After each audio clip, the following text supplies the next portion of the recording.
I've got an itch I can't scratch, I'm missing a piece that completes a whole part of me, an open wound scar to see. Everybody come here, gather round, welcome to the freak show, the best in town. What the hell's wrong with me? I don't get along with anybody, honestly. I've been living in my own head constantly, thoughts jumbled around, think I need a new lobotomy. Wait, all these thoughts are too negative. I don't wanna get lost in the sedative. Gotta show them what I got, I'm competitive. You know I'm about to go off, I won't let them win, I'll take a stab. I wanna chase a bag, I wanna weigh, I can change all the things I lack. I gotta face the facts, I got a taste in that. Got me obsessed with the rest, I got an itch to scratch. I'll give up everything.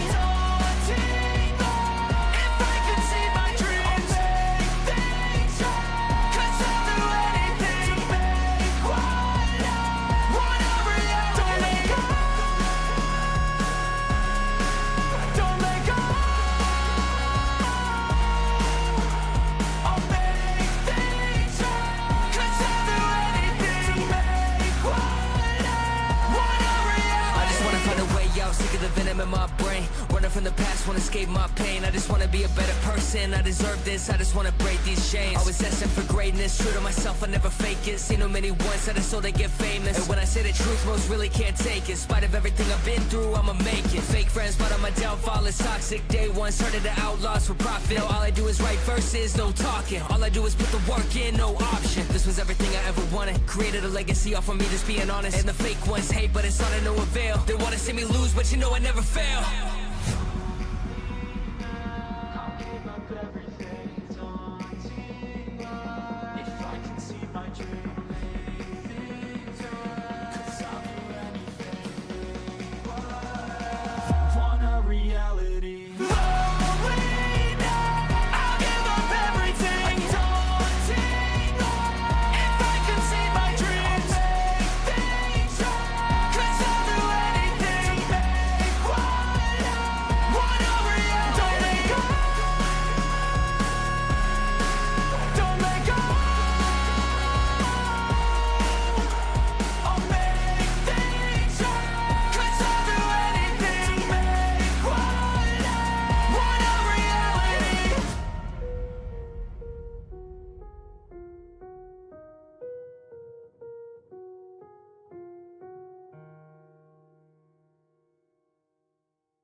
All right, morning. You still playing? No, bad music. All right.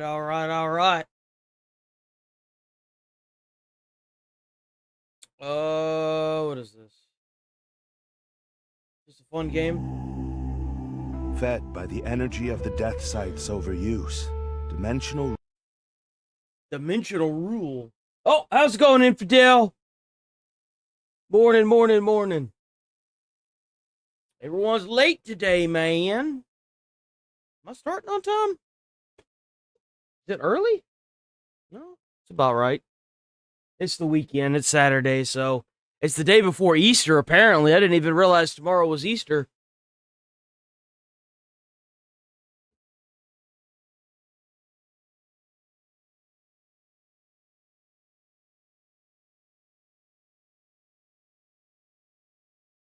Yeah, it's right. W Easter. We'll still be on tomorrow, though. So we will still be on. It'll help me plan on if I'm gonna do it again next year or not.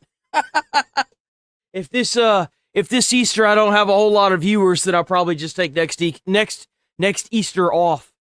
Probably take the whole weekend off, honestly.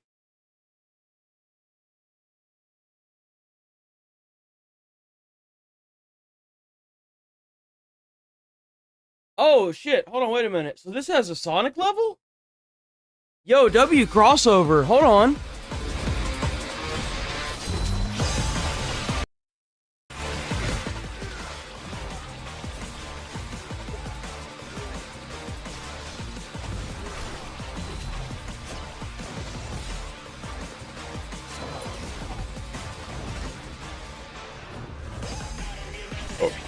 Oh. There is but one way to seal these rings. Defeat the source of power in each of the three Oh, that's Yakuza. Seal these rings. Defeat the Oh, source they're having really good crossovers. Hold on, wait a minute. each of the three worlds. Send them back where they belong. I don't know what that is. That's Yakuza. That's Yakuza. Sonic.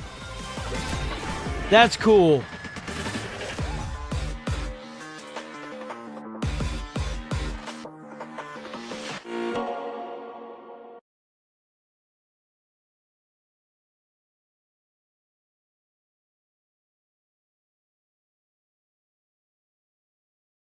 Join me, Jane Douglas, on April 16th for the Galaxy's Spring Showcase. We have our Focus Entertainment, Team 17, Raw Fury, and Wargame. Garbage.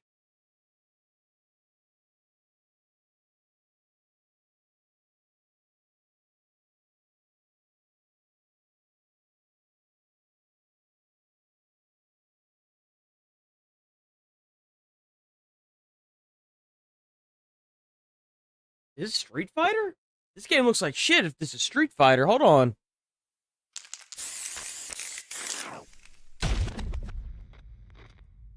This world is supposed to be completely uninhabited.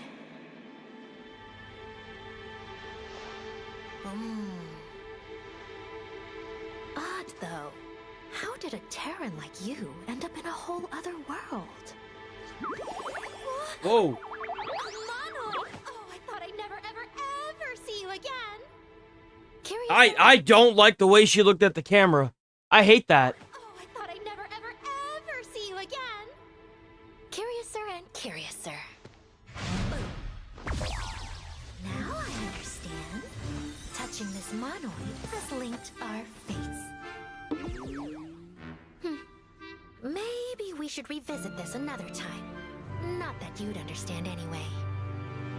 But for now, we should be able to send you back to your world without a hitch. Simply put, since you're now the sole occupant of this wide and empty world, if I consign said... This is a weird fucking game. This is Street Fighter now? This is fucking weird. This is, like, genuinely fucking weird. world to oblivion, you should remain totally free from harm. I would assume that that's the player character that you can make, right? Him? That's why he's not talking?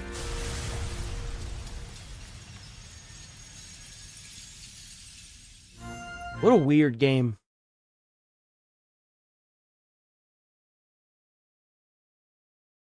Oh, they finally bringing Star Fox back? Yo, low-key, I might play Star Fox.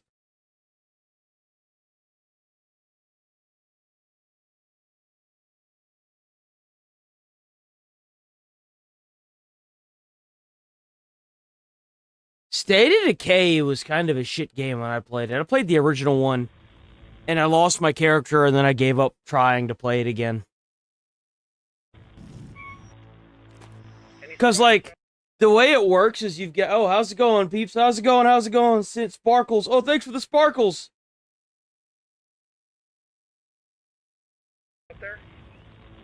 So, like, I played the original State of Decay on PC, funny enough. And you make a settlement, you can go out into the world, and there's zombies everywhere, and you get a character, and you can swap between any character you manage to recruit to your settlement. And what I didn't know is that I had been playing the same character for the majority of the game, and I hadn't died yet. And I got, like, really far. And I went to this one area that was like a campsite, and then I got completely wrecked and died. And I lost the character, and I was like, oh, fuck, I didn't know that. If I had known that, like, there's also, like, hunger and thirst. I was like, it's no big deal. I'll be fine as long as I'm able to loot more. And then I died, and then it completely, like, and then the character gets taken over by the zombie virus, and it's OP as shit because it's your prior character, and I'm like, oh, yeah, no, I'm good, man. I'm good. I'm good. Because I went back there to get my stuff, and then I lost that character, and I was like, I'm good, man. I'm good. Can you hear me? This is Brant Fitzgerald from the Undead Labs Enclave in Seattle, and I'm broadcasting this message to the I stopped playing it after that, like... Decay community to give you an update on State of Decay 3. Yeah, no, the gameplay is absolutely annoying. The gameplay is disgustingly annoying. It was the first game I ever played where I could put stuff in the trunk of a car. I love that mechanic. And then the fact that I was able to just find a random car, I thought that was really cool. But the rest of the gameplay?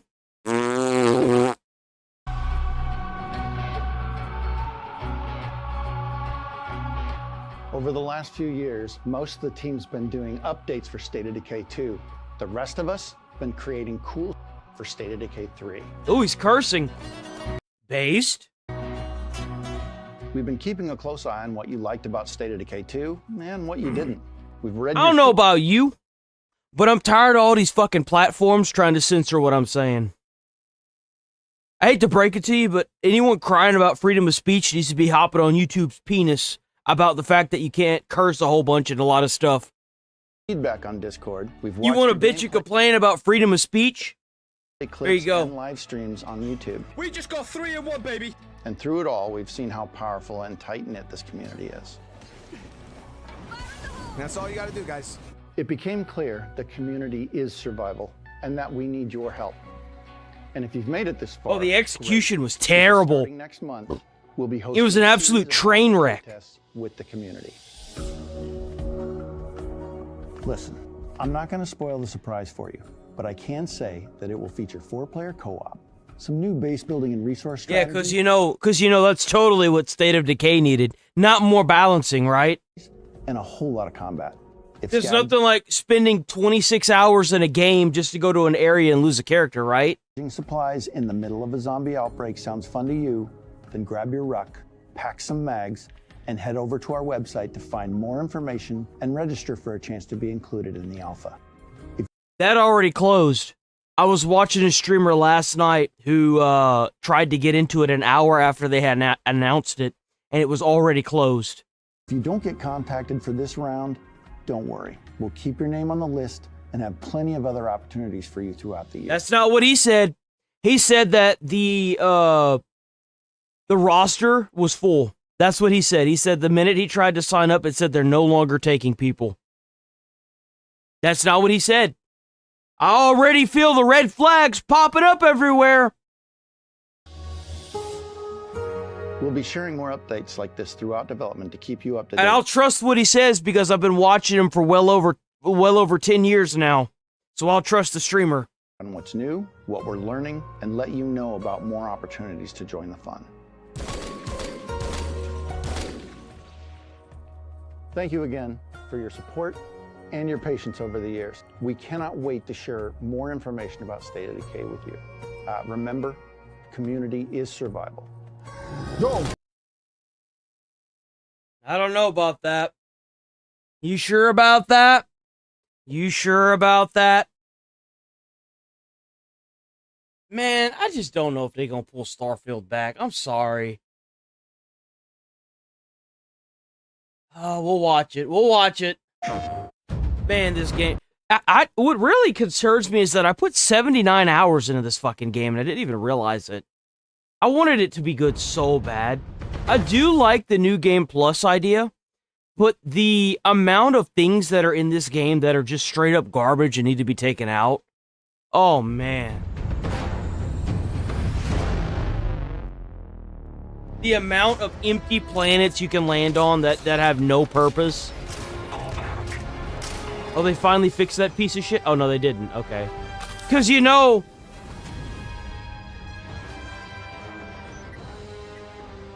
Now the fleet's resting on her shoulders. Why? I don't care about this. What about adding to the gameplay? I don't care about what my controller's doing, bro. What are we doing, guys? What are we doing, Bethesda? This game looks cool. This game looks really cool.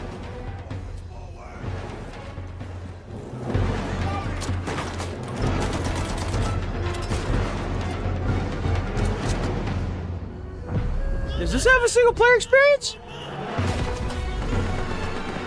Yo, load me up. We need a year. Dude, this looks like a single player experience. If this is a fucking single player experience, I'm playing this shit. This looks good. We need like a dozen more games like this.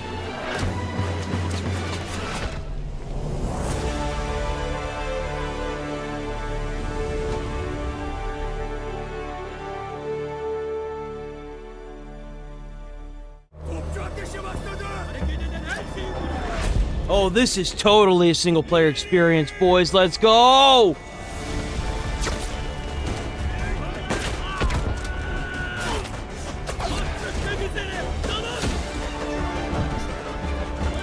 Oh, this looks amazing! Stay in the line, boys! Man down! Those nasty-ass bolt-action rifles. That's how you knew you were in it, huh?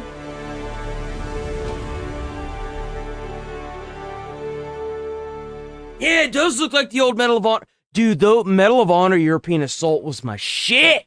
Oh, I must have put... I don't even know how I managed to squeeze 200 hours into that game. I did everything in that damn game. That game was so fun.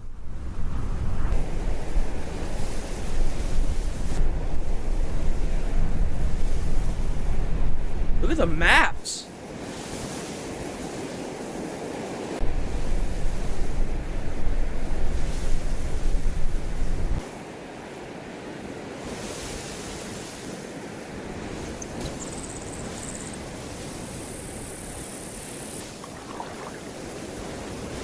That's so cool. That is so cool.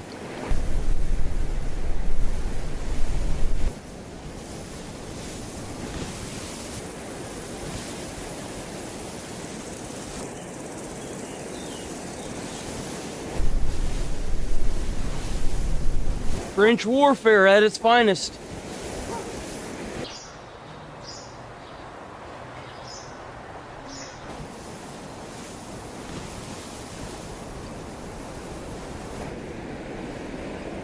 So I would assume that these are going to be multiplayer and single player levels.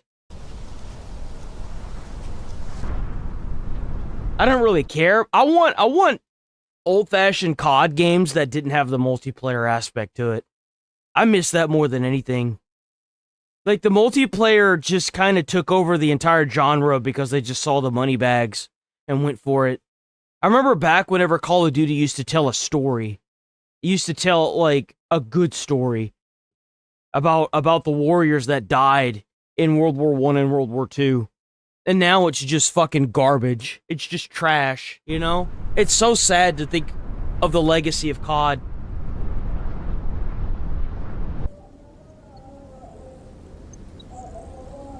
Every game that Call of Duty used to come out with was another, like, inspirational story of a bunch of fighters that were trying to secure freedom for their country, that were being oppressed or attacked and killed for their own culture, and now it's just garbage, dude. It's just slop. It's just sad. It's so sad.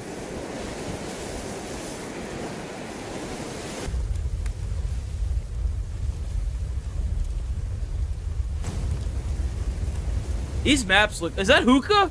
No shot they're doing hookah in the war. There's just this table set up with hookah, and it's not even touched. Everyone knows, don't fuck with the hookah table.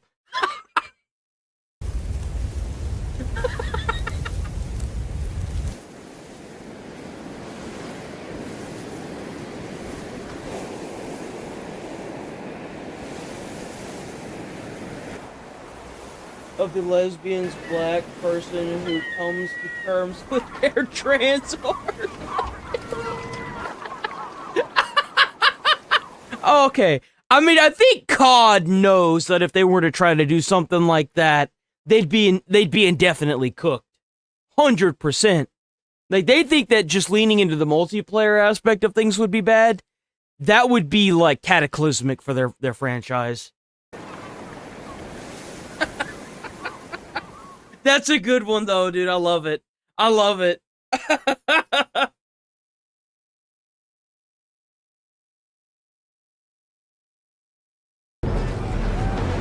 This is what I want to see.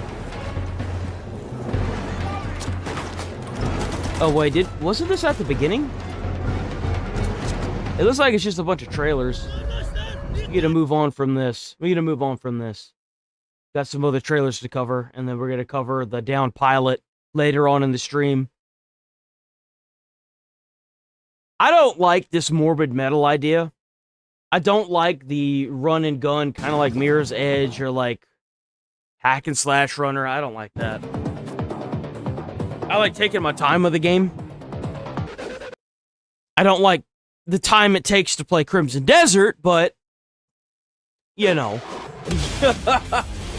Feel like if there were a little bit more ways to speed time up in Crimson Desert, the game would be a masterpiece.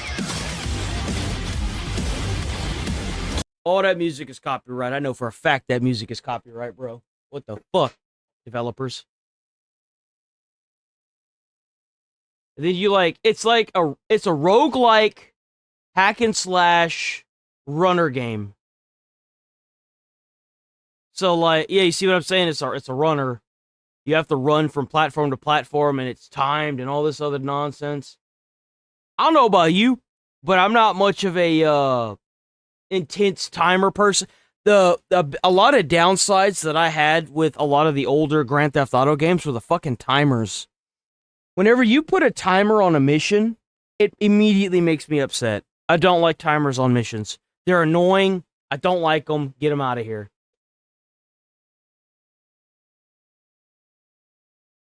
So apparently a lot of people are hating on the new Mario Galaxy movie. There's big drama bubbling over in regards to the Super Mario Galaxy movie and the reception to it. So, in a nutshell, there's actually a few different things going on. A lot of bloody battles being fought with mangled corpses left in the wake. The Thunderdome that's claimed the most souls here. Oh my god! I'm shocked! Ooh, what's the matter? Western culture clashing with that foreign power, huh? Ooh, that tomato meter, though, is disgusting. Is about the critic score versus the audience score on Rotten Tomatoes. I don't understand why the hell they have these critics. These people are fucking useless. They've been useless. Don't ever go to Rotten Tomatoes and look at the critic score. You always check the popcorn meter. I don't know who the hell has ever followed the tomato meter. But man, you have been led astray. People are having a fiery conversation, a lot of shit and spit flying about the discrepancy between the two, arguing that it illustrates that critics are just this worthless fungus that are out of touch and don't represent like real taste. I've heard people say they like it. I've heard people say they don't like it. Next week we're going to be reacting to a critical drinker video where he's going to give his opinion on it. So I look forward to seeing that. He's usually pretty damn harsh with his critics, with his takes. He didn't give a lot towards Predator Badlands. Guys, I watched it. I'm actually a huge fan of Predator Badlands. I actually really liked the movie. I was, the second that I sat down and started watching Predator Badlands, I couldn't stop watching it. I actually really enjoyed Predator Badlands. But a lot of his critiques, I will still say, are very valid. So I do respect his opinion on Predator Badlands, and I look forward to seeing what he says about Super Mario Galaxy. The audience score is the only reliable metric on Rotten Tomatoes. And I actually half agree. I'm not exactly the biggest fist-pumping enthusiast for critic scores. I'll often check like what critics are saying about a new game or I think it has to do with the critic score. It's the same thing with like IGN and Crimson Desert.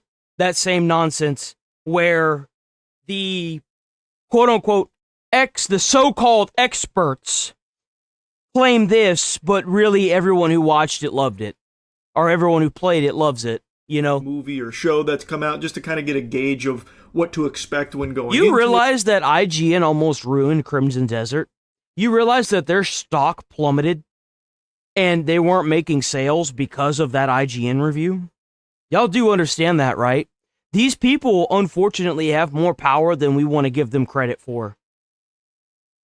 But I never take their word as gospel, and whatever the score they give it isn't something that computes in my head and changes the way I view it. But it is something I at least look at, though I don't put a ton of stock into it. And this is coming from someone who always gives an opinion on like new games, movies, and shows. I do that very often, but I would never consider myself a critic. I'm just a fucking guy who goes and watches a bunch of shit and plays a bunch of shit, and I'll just tell you what I thought of it. That's kind of the end of that. not a whole lot else to digest. Just go based on what you think. If you see a game trailer or a movie trailer and you think it's going to be good, 9 times out of 10 you're going to be right. If you see a game trailer or a movie trailer you don't think is going to be good or just doesn't seem like it's not your cup of tea, then don't go watch it. That's all there is to it. So you can agree or disagree with it till the cows come home. I'm never really trying to give some kind of like objective metric on if something was actually like amazing or dog shit. Just in my eyes, if it was great or poo-poo. But I fully, whole hog, full chub disagree with the other half of the argument that the audience scores is the one that's actually indicative of the quality of something. I have screamed this from the mountaintops for years that Rotten Tomatoes, Jesus Christ. The tomato meter's always been fucked.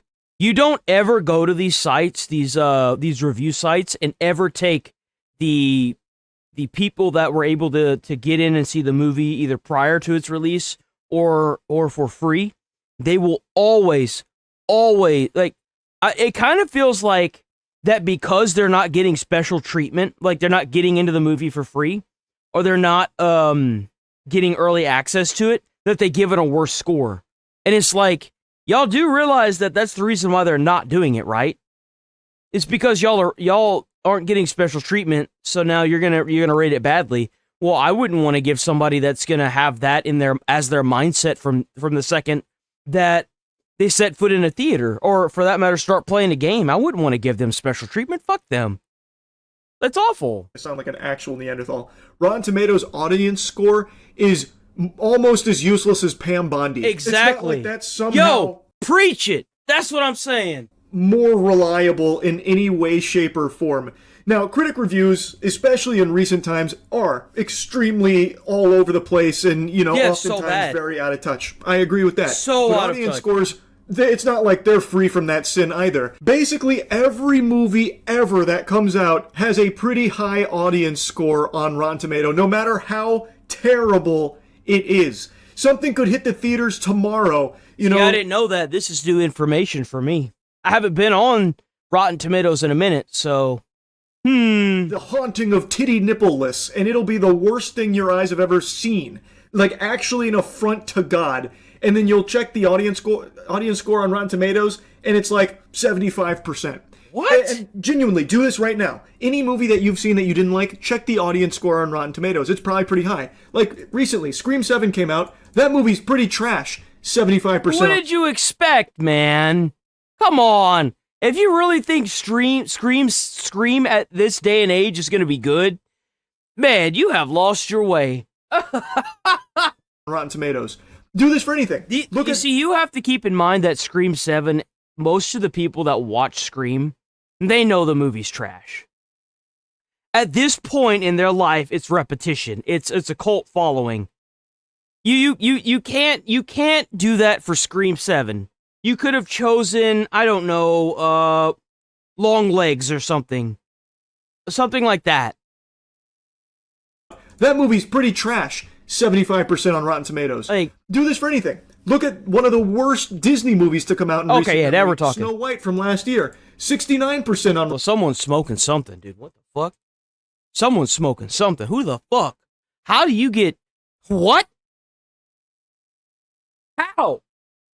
It was a box office blunder. Do you know how many times they had to re-release this piece of shit in theaters? Bro, what? 69! How many times did they re-release Snow White into theaters? 9 times! Oh my god! They re-released this pile of dog shit 9 times in theaters! And it still was a box office flop. Holy fuck! Oh my god! I was like, oh, it'll probably be 3 or maybe 2. I know they re-released it a few times. 9 fucking times! Of the last half decade. 75%, There's 77%, no way. 79%, 76%. It is a... Bro, okay, we just gotta burn Rotten Tomatoes to the ground. We gotta get that shit out of here, man. What the fuck? Given that anything that comes out is gonna have a pretty respectable Rotten Tomatoes audience score. It's almost a guarantee, like the sun rising every day. It's very, very rare to see like an actual catastrophic audience score for a film. Snow White, Snow Brown, and the Seven They Thems.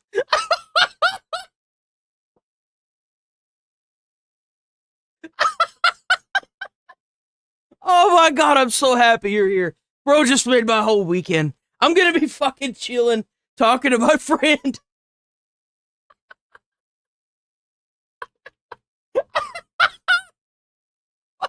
Like even The Strangers Chapter 3 from last year, genuinely the conclusion to the worst horror trilogy ever made. And just as a reminder, in case you don't know, because a lot of you probably don't, they rebooted The Strangers. I'm not talking about The Strangers with Liv Tyler from way back in the day, which is a classic. They rebooted it with Chapter 1, 2, and 3. Genuinely the worst horror trilogy. Remember, boys, if you build 5 bridges and you suck one dick, you're not a bridge builder, you're a dick sucker. You release 7 Snow Whites, and you make one Snow Brown and the 7 They Thems, and you're woke. Ever made, and the conclusion is perhaps one of the worst pieces of horror that has ever fucking contaminated the cinema. Even that has a 49% Rotten Tomatoes audience score. My god, I'm losing my shit. I'm not a big believer that the audience score is somehow the correct metric. Because bro, if you can't find comedy out of that, you need to be less serious in your life. That's funny. Than it should ever have any right to be for things that are actually bad. So Super Mario Galaxy Movie having a 90% doesn't mean that it's what makes it even better? The fact that the studio's going out of business and that everyone lost their jobs.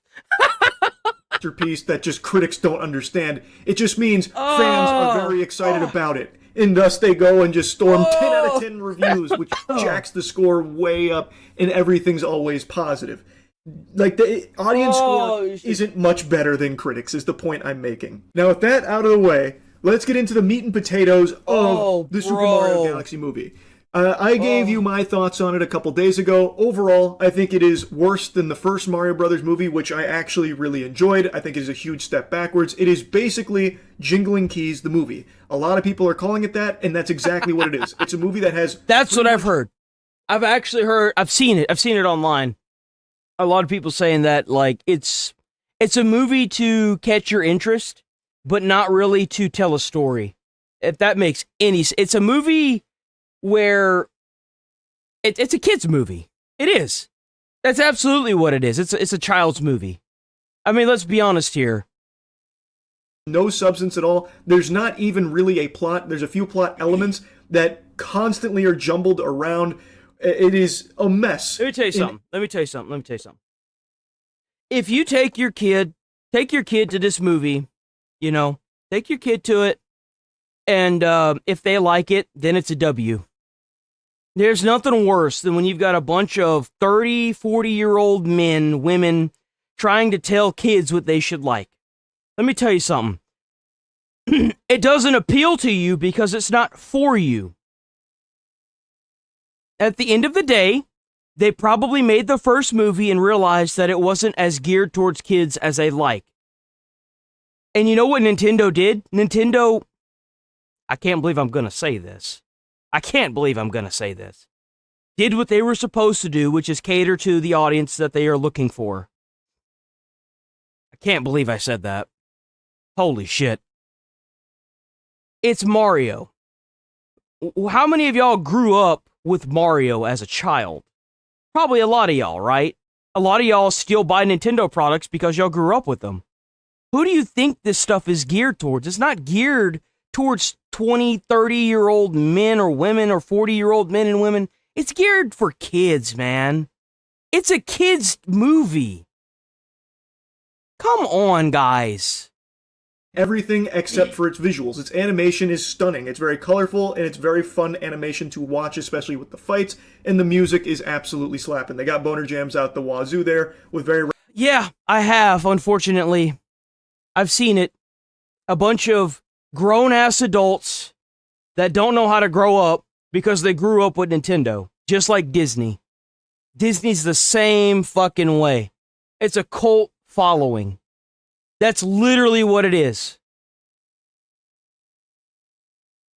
And I don't blame Nintendo if that's what they're trying to do by trying to adjust what they're doing specifically for kids. Because, like, let's be honest here. Would you, like, even for me, whenever I saw the trailers for God of War whenever I was growing up, I was like, oh my god, I want to play this game. I want to demolish this game. I want this game to be a part of my life. But not a lot of kids were like me. A lot of kids liked or had friends or siblings that they could play Nintendo with. You know? So, like, it all depends on, you know, where you were being raised and how you wanted to be, you know, how you were growing up. That all determines the difference. A lot of people grew up with Nintendo. I grew up with PlayStation and God of War. So, like, recognizable tracks remixed and they sound great. But as a film, it is not very good. That's just my opinion. Okay, that's what I think. That's what I think. Basically, the film's formula is, here's something, and now that something is solved in the next 3 minutes. So that way they can get to the next something and just keep ham-fisting cameos till the cows come home the entire journey of this film. It is basically a movie that is all designed to just have you point at the screen going, oh, I recognize that, I get that reference. You know, it's basically like the Star Wars formula where fans, you know, glup shitto out anytime they recognize something. That is the Super Mario Galaxy film. It is entirely built around just, here's like a small problem that is so small that we solve it in 2 minutes. So that way we can get to the next small thing and show you some more cameos, and then we can solve that real quick to get to the next thing. The story flows like it's... Yeah, that sounds like a cartoon. Think about the flow of a cartoon. What did you watch growing up as a child? Fucking cartoons. Like, yeah. Like, think about all the live action, like, Disney shows that were around. How many of those had the exact same narrative? You have a scene, you have an issue, you have a resolution, next scene. Like, that pretty much kind of confirms what I had said. Actually, but I don't dislike Charlie, but sometimes Charlie gets wrapped up with... He's not audience captured, but he definitely is the mainstream flow, for sure. Playing with action figures. And that doesn't make it a bad thing. It's definitely odd. And then Mario beats them. Charlie's an oddball, I'll say that. He's definitely an oddball. Bowser gets teleported out of the bee mines right after he hits the first rock, so he's reunited with his son, and then he forgets all about Mario and Luigi and their friendship, so that way they can blow up things in the universe with Planet Bowser, and then everything it gets solved real quick. It's just a mess. It is genuinely a mess. But like I said, that doesn't sound like a mess. That seems like, I mean, look. I think that there's a lot of older people that are being too harsh for this movie. It's not meant for adults. It's meant for kids. It is. And I think we could stop trying to shit on Charlie and move on. I'm not trying to shit on Charlie, but I think that it's a franchise that's geared its entire organization to kids, to children, to capturing that audience. And I'm not surprised whenever they try to turn back the dial and continue to cater to their audience. They're not looking for adults. Why do you think a lot of the games that they're still releasing look like shit?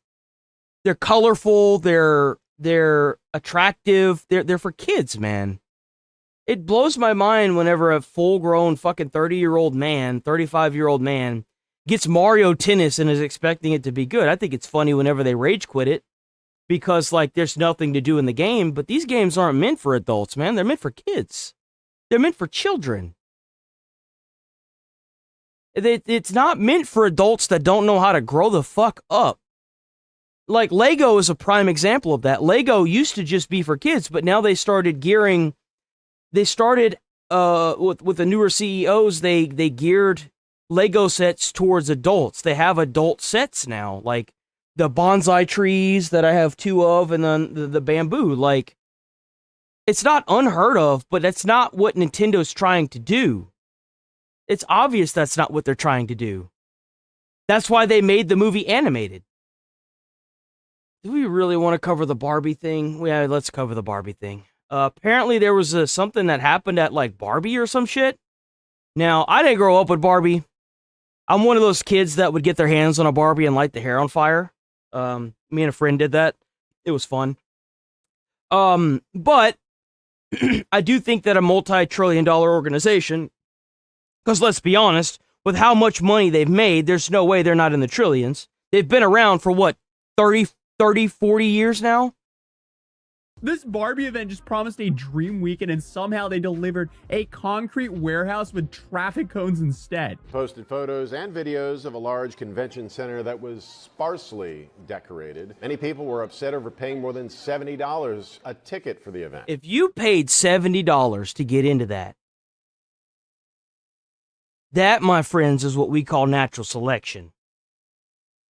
So over the weekend, hundreds of Barbie fans showed up to something called Barbie Dreamfest in Fort Lauderdale. And within like minutes, people realized, we've made a huge mistake coming here, because this was supposed to be the ultimate Barbie fan event. We're talking like, 3 full days of panels, fashion shows, celebrity guests, interactive exhibits, and a full-on pink immersive Barbie world. But instead, people walked into what attendees Atozy, check out Atozy. Described as concrete gray floors. We're gonna get into the trenches after this video, but I wanted to, because Charlie covered this a little bit ago too, and I saw Atozy was covering it, and I was like, okay, what's going on, Walls, gray ceilings, and it felt like being trapped in a big dark warehouse. Well, that doesn't sound too much like a Barbie universe. And honestly, I wish that was an exaggeration, but it's not, because after looking at some of these TikToks, oh boy.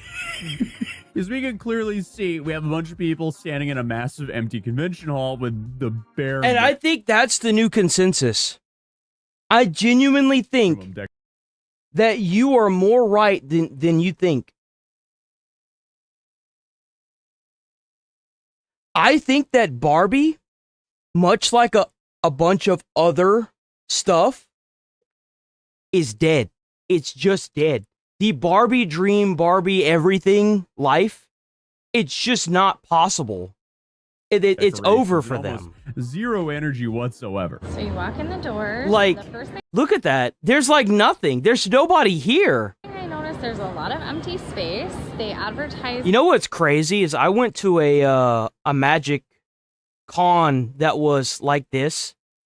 It was packed, fucking like wall to wall. Bro, it was like herding sheep in that bitch. It was packed. The roller skating thing's pretty hard, but it's literally like a little square. It is so small. Definitely just for little kids. I wonder how many adults showed up to this that didn't have kids, thinking that it was going to be some kind of weird shit. This is the supposedly interactive dream house. You can see garbage on it now. Hold up, like, is that a Barbie dream house? I take it back. There's energy there. It just feels cursed. There's energy there. Fatigued, money grubbing energy. 80s roller skating. Look at that. Yo, I'm sorry, if you're a grown-ass adult and you come to this thinking that it's going to be made for you, grow up. For real. This is obviously a kid's event. And, like, look at the size of this fucking square, dude. There's, like, nothing. And it's just, like, some fencing around, the slab of concrete that's already there. And they're like, yep, 80s roller skating, guys. Welcome to Barbie World. Could have at least put a damn disco ball up. But of course, it gets worse. I thought on day one there would be a ton of people here. There definitely is not a ton of people here. These people are selling things that are not Barbie at all. Yo, what the fuck is that? They're like hawking their crap there. Look at that. That's like Walmart, like attire or whatever the fuck that shit is when you go to the jewelry department. It's like the poor people section. What the fuck is this? This is that shit that you buy so that way you can sell it to somebody else. One of the things that sort of was odd is how many vendors aren't even selling like Barbie people stuff. Did all these people get tricked into attending a flea market? Because you have That's what it a looks bunch of like. Wide open space and random low effort scattered around. Yeah, there's not even like most of the area is just empty. Bro, whenever I went to the con, wide open space. This wasn't even possible. Every single, like, the building that we were in was probably about this big, and it was row, all the way from one side all the way to the other. And there were people fucking everywhere. Dude, you could not walk without bumping into somebody. And random low effort scattered around setups, it just doesn't make sense. And what makes this so awful is people paid up to $449. Oh my god.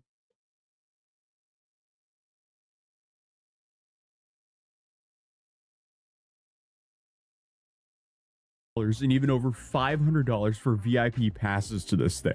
So I mean, this is a disaster. So some people paid in upwards of $1,000 for this. I mean, okay, if the entrance fee was like something like, $5 to $10 man. for charity to enter a flea market. Oh man, $400 to $500 for this. So for the people who bought tickets for this event, yeah, you got robbed. There is no fucking shit. Holy crap. To soften that blow. That was basically a highway robbery. So naturally, the people were not just disappointed; they were mad. And one they should class action lawsuit.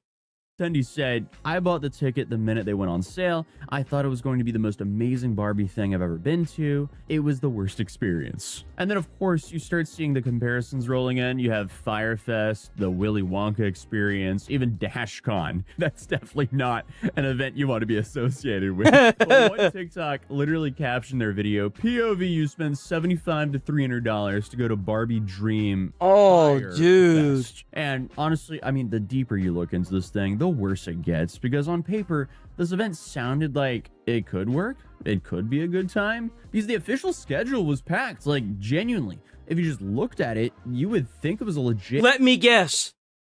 They just put a bunch of names on a roster and then emailed them hoping that they would get answers back, and then they got majority no answers back. High-end convention. I mean, they allegedly had celebrity panels with Serena Williams, Angel Reese, fashion shows, and designer Q&A. I bet the moms and the parents that really kept up with this stuff probably follow each one of these people on Twitter and was like checking them every day to see if it was going to be worth going, and they never talked about it. Also, they had an interactive Barbie Dreamhouse, which, you know, we saw how great that turned out. Then, bro, literally active Barbie Dreamhouse, which, you know, we saw how this is crazy.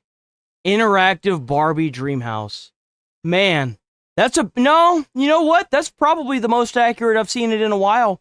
Yeah, that's about how, yeah, no, that's pretty accurate.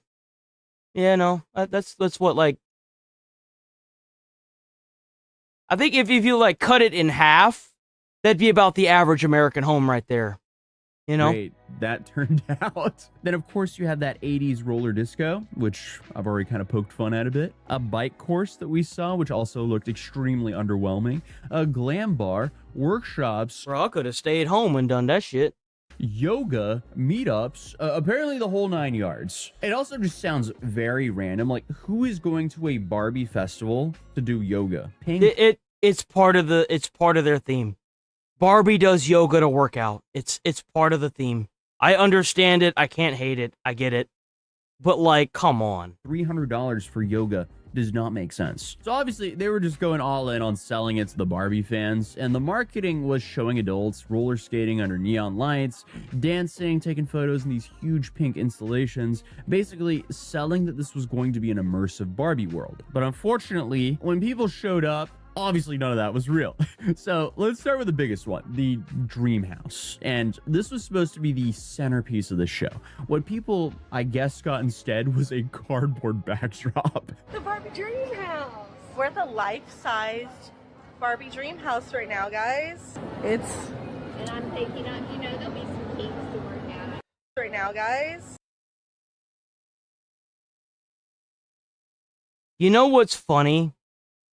Is that they never showed it. They never showed it. There'll be some Wow. Pose. I mean, come on. Give this project to a high school arts and crafts class. Yeah, I think that's genuine. Like, you would go to a high school and you would find a scale mock-up of probably that, like a similar house for a stage. Like, you would absolutely see that at a high school. And I swear they can come up with something better. This is straight up just a flat cutout with fake grass, a picnic blanket, and a parked van next to it. And then I guess people paid hundreds of dollars. Hundreds, to see this. dude. And then of course the roller rink, which was just a square on the concrete that's already there. What makes it so much worse is I feel like those metal barricades probably came with the venue. And obviously... Oh, wait, there is a life-size home there. Wait, no, it's there. See, look, there it is. It's the average American home, is it not? Oh, never mind. Maybe I'm being too honest. It's already there. What makes it so much worse is I feel like those metal barricades probably came I was pointing at the car. If you were wondering, I was pointing at the car. The venue. And obviously there was no disco lights nor neon lights to be found. Then of course the bike course. And there you had 4 bikes, but they were all kids, even though adults had to sign waivers for them. Oh, bro, just go away. There you go. And then you had That's one what girl you wanted, right? who couldn't even participate because she was too tall for the only working bikes. And then you have the glam bar, which was supposed to be, I guess, a big feature. That was just closed. And honestly, this kind of feels less like a get in after paying so much. Wait, what? And never wore any of them. And then you have another person who said they flew. Attendee literally showed up with multiple handmade Barbie costumes, full outfits planned for each day, and never wore any of them. And then you have another person who said they flew in, spent hundreds, walked the event in under an hour, and just left. And now, here's where it gets even crazier, because even after paying all of that money to attend, a lot of the actual experiences inside cost money. No shot. So not only did you have to spend an upwards of $500, travel there, you had to pay for the individual, like, things that you could access? You wanted a photo with Serena Williams. That was reportedly around $400 on top of your ticket. And then you... These people need to be sued. Holy fuck. These people need to be sued. You had the swag bags. You know, the thing that's supposed to make you feel like you actually got something for your money? Well, people didn't get those. They had to pay extra money to get those things after paying so much money to get into this event, if you can even call it. Like, but apparently people did get some things for free, which was a tiny bottle of hand sanitizer. Man. Oh man, you spent $500 on tickets? Well, here's some hand sanitizer to clean your dirty little bastard's hands. Clean your fucking child's hands, you dirty bitch. Like, what the fuck? Bro. Spending hundreds of dollars to go to what you think is thousands. I'm sure some people spent thousands. To be I mean, plane tickets aren't cheap. And then, like, you get there after you spend $500 to find out that you need to spend another $400 to take a picture with somebody. And you get this lousy bottle of hand sanitizer. And that's it. No real experience because it was just a cardboard cutout. Most of the attractions were closed. You just got bamboozled, I guess. But another you got attendee asked scammed. the staff where the rest of the swag was, and they were told it was delayed. And apparently, if you paid for a higher tier package, you got a hairbrush. I mean, come on. This is just such a joke. Then on top of that, the vendors, the people who paid thousands of dollars to be there, they were also complaining. Well, yeah, no shit. They were supposed to be making money off of that. They had to take time out of... They could have been somewhere else making money, but they decided to show up to this fucking shit show where they're not going to get paid. There's no way they made enough money from the little bit of ticket sales that they had to make the money back that they told that these vendors that were going to be making. Like, there's no way. There's no way. Said the event was so empty, they saw maybe 100 people a day, and that communication from the organizers basically just appeared as the weekend went on, which is insane because it wasn't long before the festival the official Instagram was posting that it was close to selling out. I'm assuming that's just some like last-ditch marketing effort to try to sell more tickets because clearly this event was in dire straits from the start. Yeah, so it makes sense that vendors ended up closing their booths hours before it all ended. At the end of the day, the vendors didn't scam the people here. It's the organizers. The organizers allegedly scammed the vendors and everyone who paid for a ticket to go there. And sharing their awful experiences. Some comments even claim that they're... We need refunds. This the most lackluster event. We flew from LA to come to this and we so disappointed. Arrived at 9:30 and left at 11 because there was nothing else left to do for the kiddos.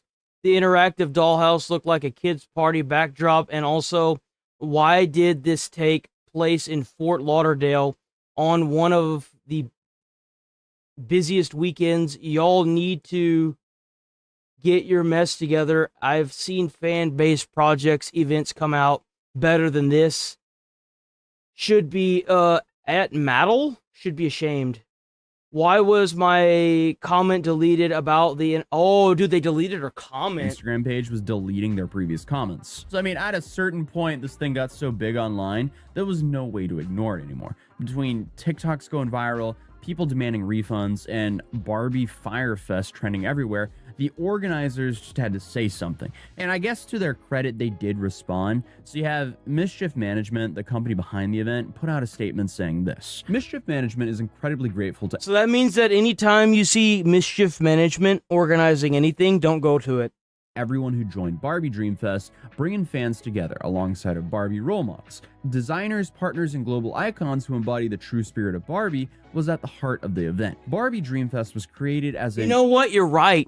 Where was the glitter? I didn't see any glitter. I didn't see a damn thing of glitter. Those people got scammed, man. Whenever you go to a Barbie event, you need to be covered in so much glitter that by the time you get back home, the glitter gets stuck on everything in your house and you have to burn the house down to get rid of it. Where was the glitter? There was no glitter in this event. If you're not going blind from glitter entering your eyes, it wasn't worth the money. Intimate fan convention designed to foster meaningful connection, inspiration, and closer access to Barbie and her world. And that was the response. Yeah, that's nice and all, but that doesn't really address anything. Like, people were very upset. Like, no mention whatsoever of the missing attractions, or the Dreamhouse situation, or the roller rink, or the glam bar, or the vendors, or how basically everything just wasn't as it was said. Who knows though? Maybe they were... Yeah, ain't that the truth, man? You're gonna be like, if you have a house and you are forced to work with glitter and it gets on you and you track it home, bro, let me tell you something. You better learn to live with that glitter because it's gonna be with you till the day you die. Man, you're gonna be scratching your head. You're gonna be thinking you getting dandruff out of your hair and it's gonna be glitter. Watch. Just, preparing for the lawsuits coming instead of addressing the situation. And they should. These people need to be sued into oblivion. They did confirm something pretty important. Apparently everyone's getting refunds, which is a massive win. The company said all ticket holders would receive full refunds back to their original payment method, typically within a few weeks. And Mattel, the actual company behind Barbie, also stepped in and said this was not their event, that Mischief Management licensed the Barbie brand for the event. What is unclear though is why will the vendors actually get refunds here, because the vendors paid thousands of dollars to be there, and clearly people didn't show up, or at least nowhere near the amount of people they were expecting. Yeah, because the vendors have to pay to be there, so if they don't make the return on investment, they've been scammed. Anyone's going to sue them, it's probably going to be one of the vendors. Or the vendors should sue them. They should class action lawsuit it. We're working with Mischief Management, who are managing attendee feedback and issuing full refunds. Because the vendors are there based on the assumption that they're going to make money. But if the marketing is so shit that they're not able to make their money back, and they had to pay to secure the slot in the warehouse, then they've effectively been scammed. Everyone who purchased tickets. Because if anybody knows if it's going to be worth it, it's going to be the people selling the tickets. Every fan experience to be an excellent one. They should have said something. They should have said something prior to everyone showing up. Hey, ticket sales were not good. If you guys want to dip out, you're more than welcome to. Speaking of lawsuits, I would be a little bit worried if I was Mischief Management about Mattel, because, you know... Mattel should sue them. Multi-billion-dollar brand look very bad like this. I don't think that's too smart, but apparently Mischief Management is a company that focuses on creating fan events, and apparently they've been putting together conventions for over 15 years. So how this happened is kind of beyond me, because again, I feel like this is something that like a high school club set up. it kind of makes me wonder if they weren't kind of in on it. That whole, like, if you build it, they will come mentality, it's dead, guys. Stop trying to do it. It's over for that mentality. It is. It's Not done. a professional agency that's been doing this for 15 years that just doesn't And, make sense. and the reason why is because when people pay for something like that, they know that it's going to be a 50-50 shot if they actually get what they paid for. That's just a fact of the matter. And that's what sucks so much about it.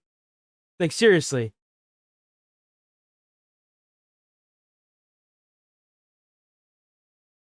Okay. Y'all know what time it is.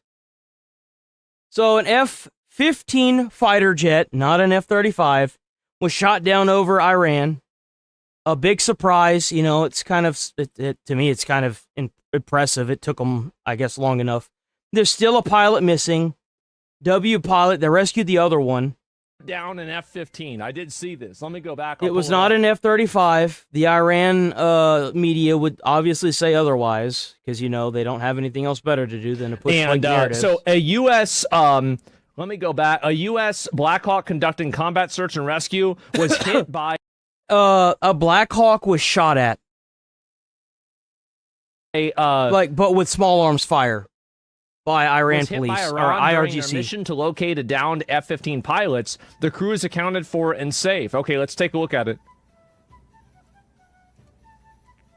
Is there any We audio? don't know what took down the F-15. I've got Fox News pulled up. We're gonna try to monitor that a little bit, but as of right now, from what I understand, the F-15 pilot did make contact with military forces, as in like using a radio or something like that. A little bit of that happened yesterday, but they're still trying to find him as of today. Yell for it? And let me tell you something. I know that I don't know what the Iran regime is doing. I don't know what Trump is doing. But if Trump folds because one military person gets captured, he's a jackass.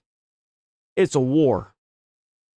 Think about how many POWs were in Cambodia, how many POWs were in Korea, Vietnam, how many of them are still in Iraq, Afghanistan. If they have one soldier, my view is going to remain the same. If you need to get the job done, get the job done. We cannot end an Iran war because of one soldier. I'm sorry, I know that's harsh, but it's the truth. Think about how many Iranian people were killed whenever we started bombing shit. It sucks. I'm not agreeing with it. It sucks.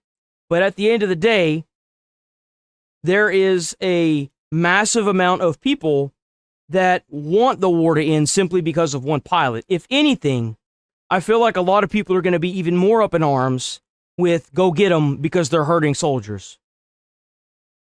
That's what I think. I think that it sucks that if he manages to get captured, it would suck so bad. It would. It would be awful. I hope they're able to retrieve this pilot and he's safe. But if the Iran people or the Iran government, the IRGC managed to get their hands on him,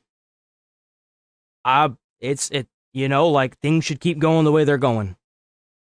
We cannot end a war for one person. I'm sorry. It looks like there's not a That's whole... what I genuinely think. It sucks, it's awful, but at the same time, we can't end everything for one person. Think about how many other soldiers died. Let's not waste their lives, you know? OS and Defender. I'll look at that in a minute, too. The crew is accounted for and safe, and this is apparently another one that they we need to win faster. This should be over already. What the fuck are y'all doing? Finish this shit, man. Get shot, right? And let's see here. Bakari tribes are headed into Kurdistan in the mountains, rifles in hand, searching for the missing F-15 jet pilot. Don't worry, we'll find him. Okay, let's see. They're gonna get him? Oh man, here they come. Here they come. He's an idiot. If you're just gonna call me names, I'm gonna perma you. There, and unlike what Asmongold does, where he does he does ban appeals, I don't do that. If you get banned, you're just permad. That's just all there is to it. It's a beautiful function that I intend to use. آشه سلام علیکم. علیکم سلام. انشالله پیدا میشه نترس. آقا سلام علیکم یالا یالا سلام. پرچم همیشه بالا. حاجی سلام علیکم خسته نباشی. خسته نباشی. یالا سلام علیکم. حاجی سلام علیکم. علی چیه پیدا می‌کنی؟ انشالله پیدا میشه. انشالله. انشالله. Man, what a shithole. Damn, I wouldn't want to live there. Holy fuck. And what is this? So this is the person that got shot down? Sort of this same thing in Iraq and Afghanistan as well. If you're going to be picked up by somebody who is going to turn you over to the Iranian... It's going to be just like the Iraq-Afghanistan war. It's going to be a 50-50 shot on the people that find this pilot. On if I don't know, is it her? If they're actually going to be able to come back or not. It is a 50-50 shot. Forces that are going to use you. There are most likely people in the cities around Iraq that will help her or him, and there are cities and people that will not. So it is a 50-50 shot. Or is the population happy that you're there and want to help you?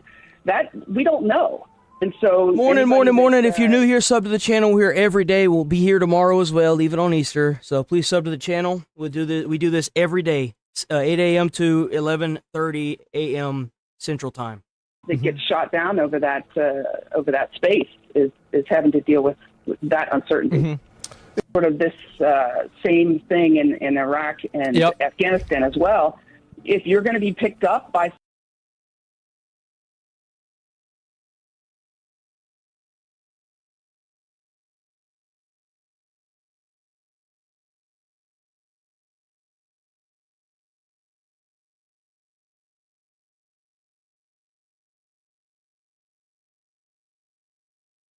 The comment has me concerned. Somebody who is going to turn... No, I'm not. You do know that if you sign up for the military in America and we go to war, you chose that, right? If you sign up for the military, that's kind of your job, huh? I mean, if you signed up for the military and you were never planning on stepping up for your country, you in the wrong place. Surprise! What good people? No one wants war, but whenever it gets here, we definitely don't want a bunch of people dragging their feet. I think the majority of the people over there are pretty good. I think that they don't want to deal with this shit either. And ABC News confirms the U.S. does have superiority over Iran, as the Trump administration claimed. Iran used advanced passive infrared detection to completely blindside and shoot down an American F-15 jet. Well, how do they know that? Let me see what it says. Colonel Gagne, what does this mean for U.S. jet strikes and other aerial missions moving forward? That the skies are not as safe as they perhaps presumed. My guess is that this was daytime. My guess is that that the Iranians used what's called infrared. So they used detection that's past. Bro got a lucky shot off. Do you know how many planes we've flown over Iran? Like, they got one plane. They downed one plane since this started over a month ago. Do you understand how insane that is? That we've been flying jets over their shit for a month now, and one of the planes went down because of a malfunction, and this one went down because it was legitimately shot. I don't know about you, but they're doing a damn good job. They are. They're doing a phenomenal job in Iran. That used heat differences. The president did say that their radars roll down, and so he probably can claim that legitimately, but the fact that there are still anti-aircraft kinds of capabilities. You have to. Whenever you sign up for military, you have to be ready for you to be paraded around by a bunch of terrorists. I mean, look at Black Hawk Down. That's what they did. They sawed people's head off and carried the bodies around like they were fucking trophies. You got to be ready for that shit, man. That's what war is. You think what we're doing to these people is bad? Just imagine if they got their hands on that pilot and they realized that America wasn't going to stop bombing them because of that pilot. Think about what they're gonna do to that pilot if they do that. No, dude, these people are killers. They don't care. For fuck's sake, they're putting 12-year-olds at the front line. No, bro, absolutely not. Temperature differences that can identify aircraft and still target aircraft is probably what got this. I wonder how it happened. I have no idea. I mean, maybe that is what it is. I mean, to me, like, I'm gonna be real. I'm surprised this hasn't happened more. Like,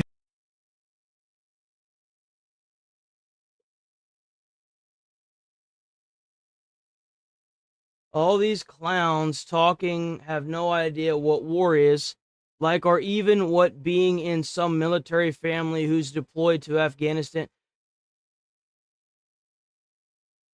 My grandfather's brother had skin cancer for being in the Navy when they dropped the bombs on Japan. The brightness from the bombs blowing up in Japan gave him skin cancer. My grandfather died from a respiratory styled seizure because of the asbestosis that they were spreading around in Korea. I worked as a firefighter, which is paramilitary.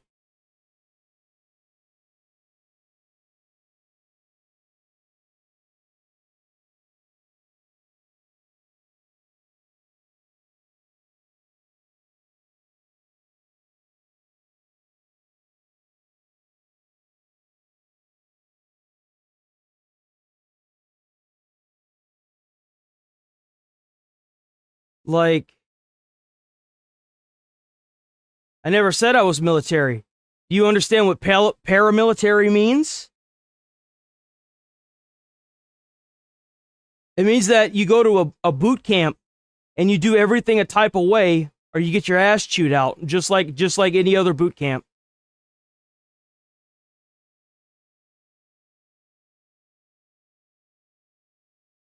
You do realize that being a firefighter is a lot like being in the military? It's almost the exact same. You have a chain of command. You have to do what you're told. You have to maintain physical fitness. You train every single day, just like you do in the Army. You go to an actual boot camp. You have to meet deadlines, like actual physical fitness deadlines. It's not the exact same, sure. But it's meant to be that way on purpose. So that way everybody knows what the fuck they're doing when they get to the fire. You have to have a level of working with people that you wouldn't have if you were a bunch of fucking morons running around on the fire field not knowing what the fuck to do. You have to be organized.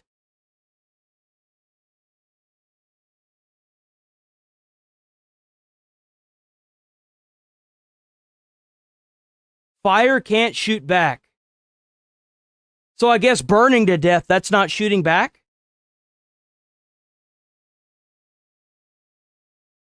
I guess getting caught in a fire.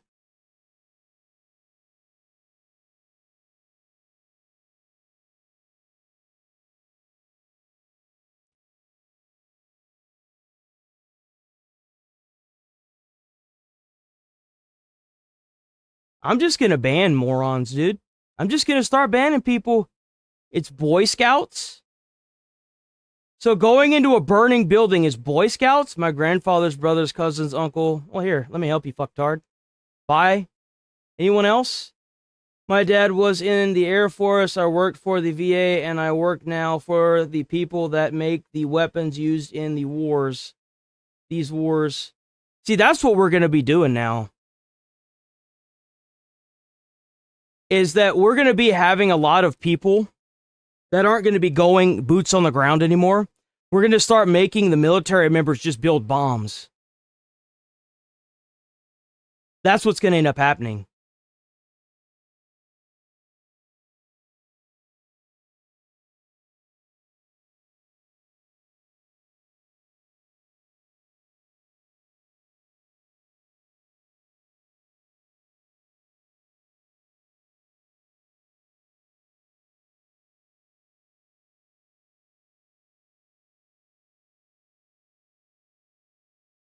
Not in America, they don't. I don't know what third world shithole you're in, but that's not what we do here. And I wonder how many of them die in fires. Makes you wonder, doesn't it? You already have civilian contractors to make the bombs, genius. But if we cut out the middleman, that means more money to make bombs, doesn't it? Genius. You don't look like you're out firefighting very many fires lately, my guy. Yeah, except you have zero chance of going to actual war as a firefighter. Jesus Christ, man. They just can't get a grip, can they? Is that it? Served under Trump. I served under Trump, Obama, and Biden. The private sector can do it a lot cheaper than the government can. This isn't for you, little bro. I'm 31, retard. I'm 31. I'm 31 years old. Jesus Christ. I love how these third worlders, the second they get in, they just can't help but leave stupid comments. In bombings, right? Yeah, they do it 10,000 strikes. Maybe one gets shot down. Now it's all about having not having superiority. They don't even know what happened. Yeah, exactly. Yeah, only two. Big surprise. Someone probably sent in a new type of military technology. Not new type, but like a newer from like a foreign country, maybe China. People were saying that it was done by China. They'd sent in something for them to use. Who knows? But they need to figure out where these tunnels are that are moving these missile launchers around in, and they need to blow the fucking tunnels up. Like, how has this been going on for a month that they don't know where the tunnels are? It's fucking ridiculous. Well, to be fair, I mean, one of them was shot down by an ally, and so I wouldn't really count that one. Pilot was on TikTok. Why wouldn't they have a picture of the jet? Well, I don't think so. F-15 isn't high stealth.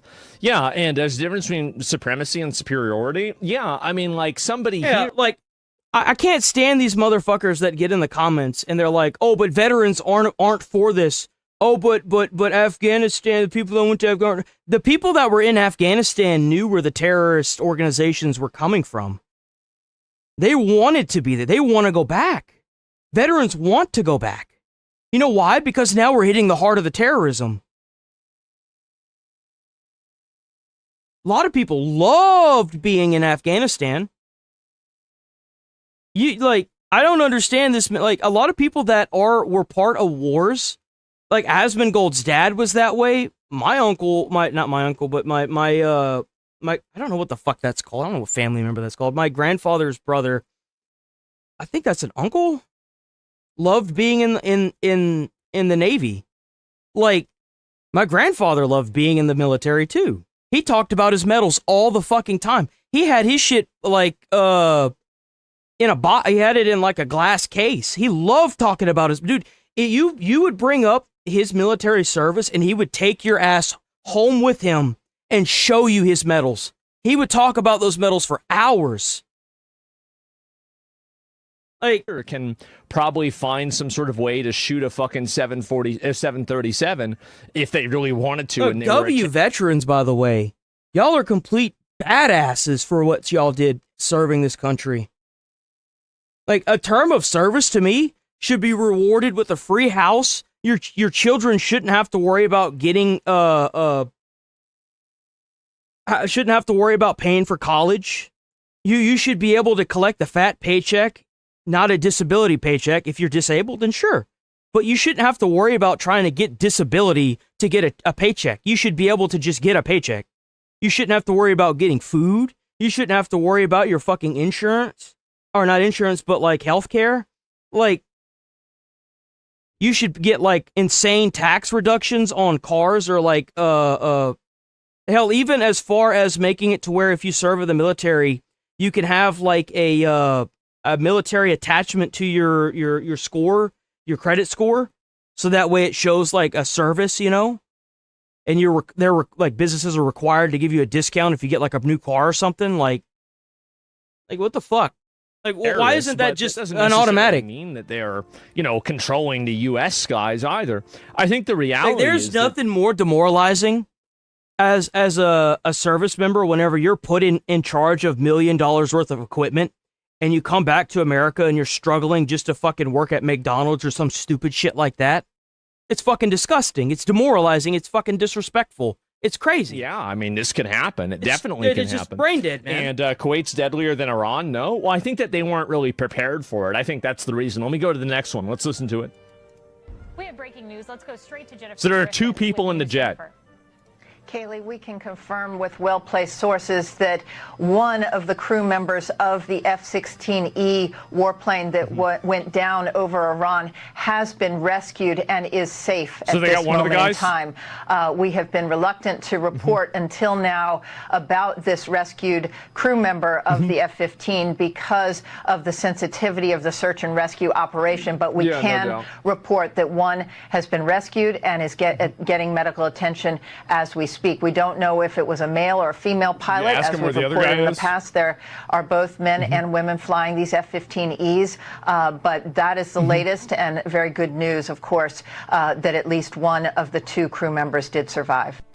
Yeah, I wonder what happened. I mean, like, I saw there was another thing about this. Let me see if I can pull it up. And annoying parties liberals will use this to argue against the war after saying that they want our soldiers to die.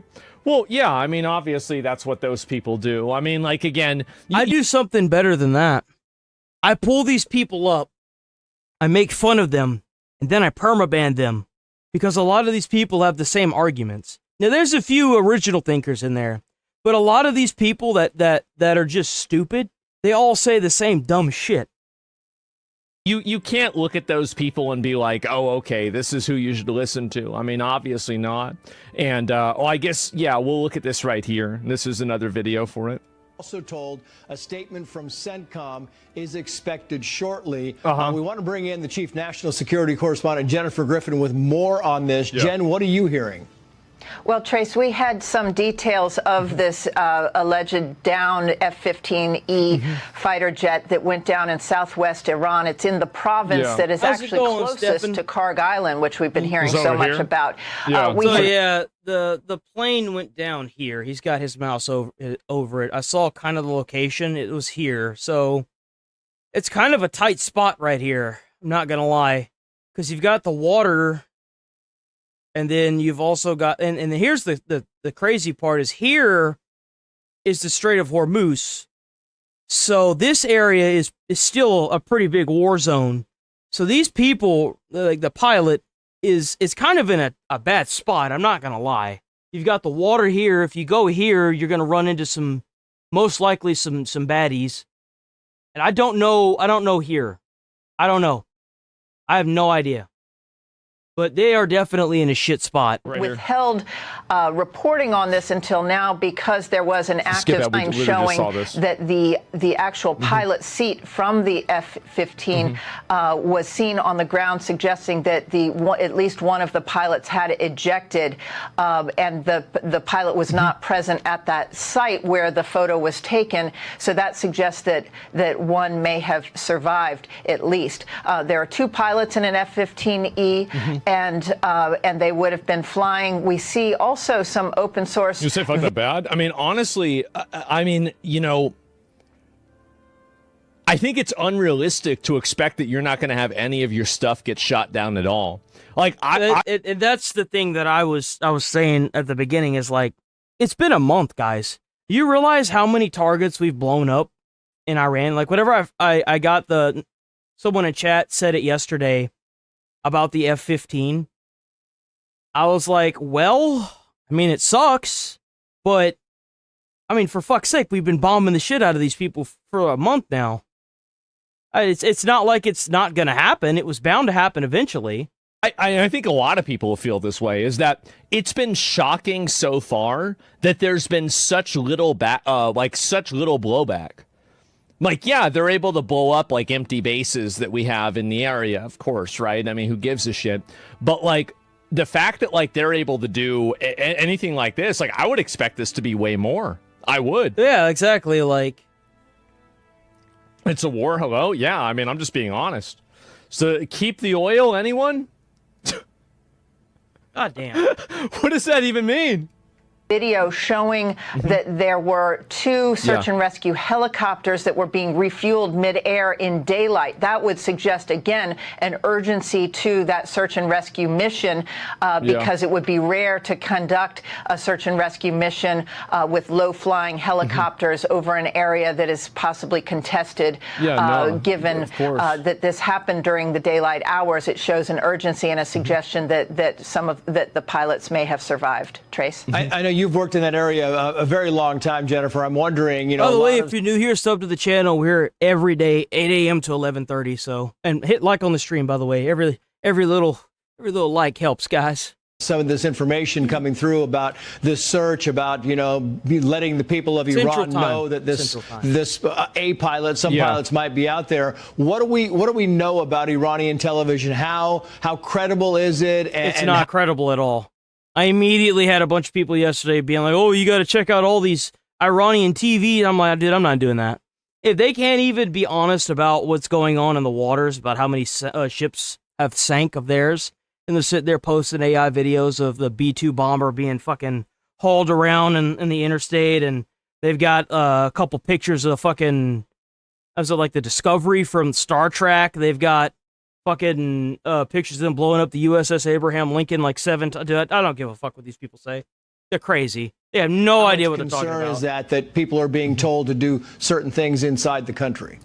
Well, Iranian media, as you know, Trace, is state-controlled. It is a propaganda network that would have an interest, and we have seen over the last 32 days or so that they have put out multiple times that they had shot down F-35 fighter jets. I mean, if the Iranian media... They really wish that they had shot...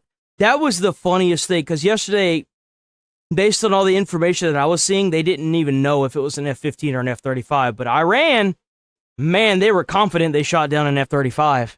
They want right now is they want to be able to get that pilot funny, so they can parade him around as if it's like a power move over the United States.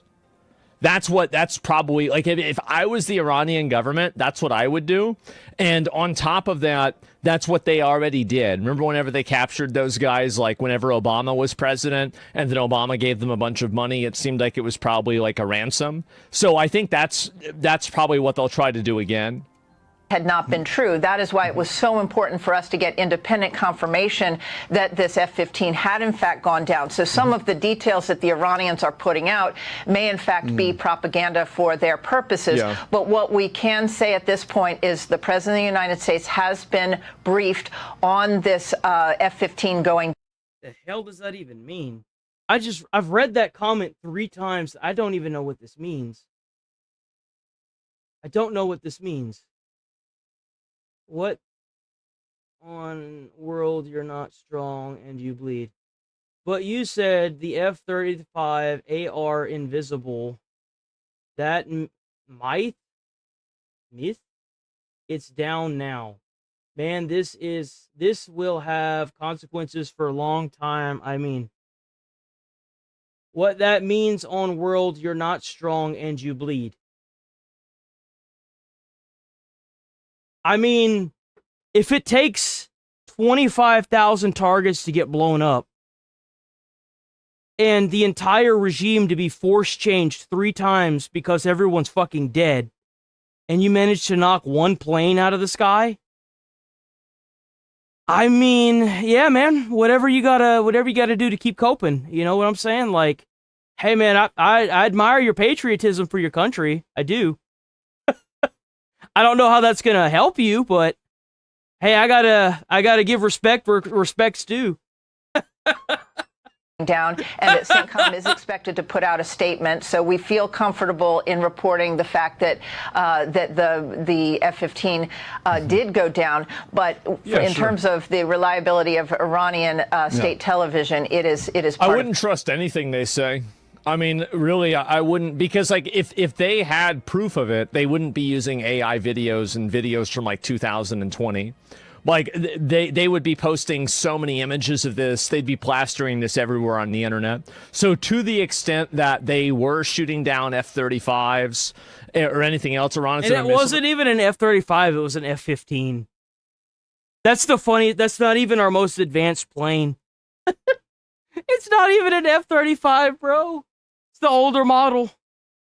Man. Whew. Y'all cooked over there. That's all I can say, man. Y'all cooked. Oh, well, we shot down one of your most advanced planes. Well, okay, so you can shoot down the plane that was like 2 models ago, I guess. Well, congratulations. Here's 30 more bombs. And I'm going to look at that later. The war effort at this point, Tracy. Yeah, let's bring in Benjamin Hall to the conversation here because we still don't know how the F-15 went down. We don't know if this was mechanical. We don't know if this was shot down. A lot of things very much unconfirmed right now, Well, I mean, there could be like 3 or 4 different... I mean, I don't know how something like this happens. Who knows? Like, I mean, and also, like, it could just be pilot error. I mean, I don't know. Who the fuck knows? And also, like, what are the odds that somebody in Iran is a good shot and is able to knock one of these things down? Like at least one of them out of like thousands of these things that have been happening, they pop one off. Like, I don't think that's that shocking. I mean, is that really surprising? Well, you have to realize that with everybody saying that we had air superiority, I'm sure the pilots up there were, you know, to an extent relaxing, which is a terrible thing to be doing whenever you're in the middle of combat. It happens. I'm sorry, but for how many planes we've flown over Iran, the fact that they haven't shot one down yet is kind of sad, honestly. I'm sorry. Like, I don't wish the death of United States forces at all, but they keep talking a big game, and I guess one guy got lucky with a certain with a type of missile or maybe an RPG and managed to. I don't think you're going to hit a plane like that with an RPG. There's no fucking way. It had to have been some kind of new missile system that they got. So it's like, can you really like? So you managed to down a plane, and there is one person in that plane that is still missing out of the 2.1 million other armed forces knocking at your back door. Congratulations for nothing.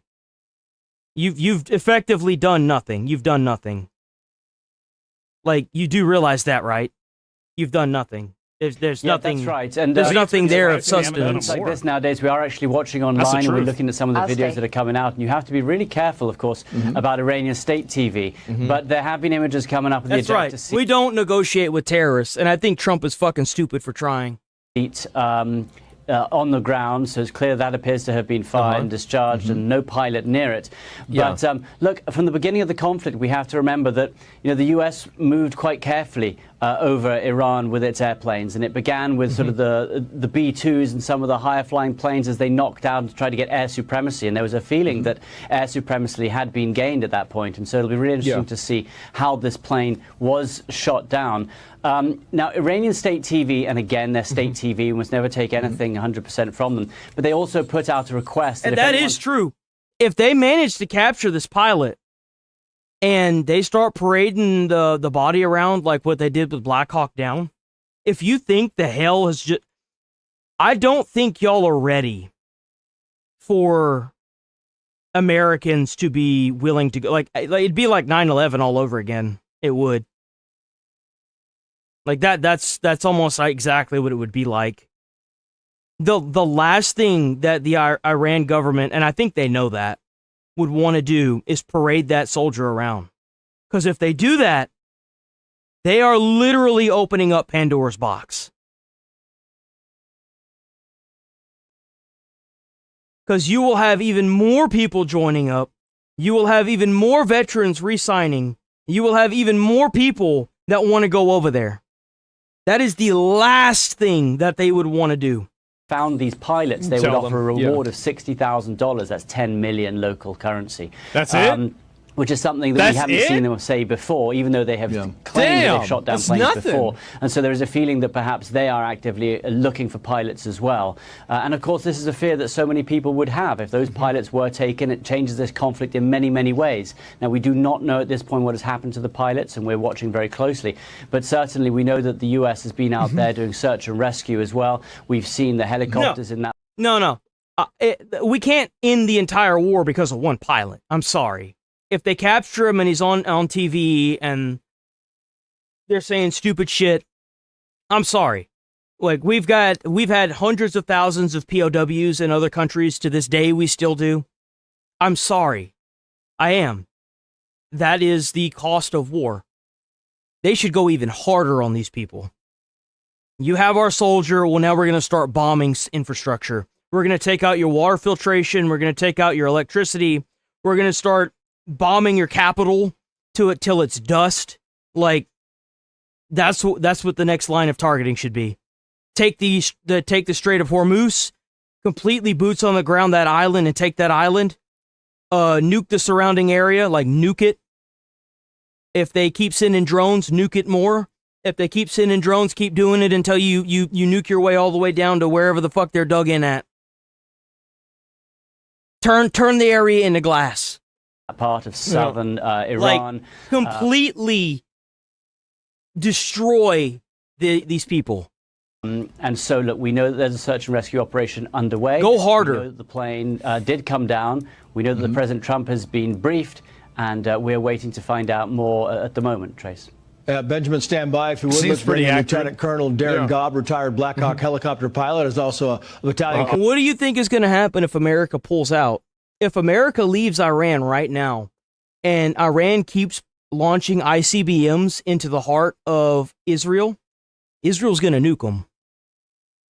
You can get mad all you want. I'm telling you that there is a 50-50 shot that we will be seeing another nuke drop in our lifetime. Because if you think that Israel is going to allow these people to continue launching ICBMs into their cities, you're crazy. Israel has already shown that they want to bomb the oil refinement facilities. They've done it twice now against what Trump wanted.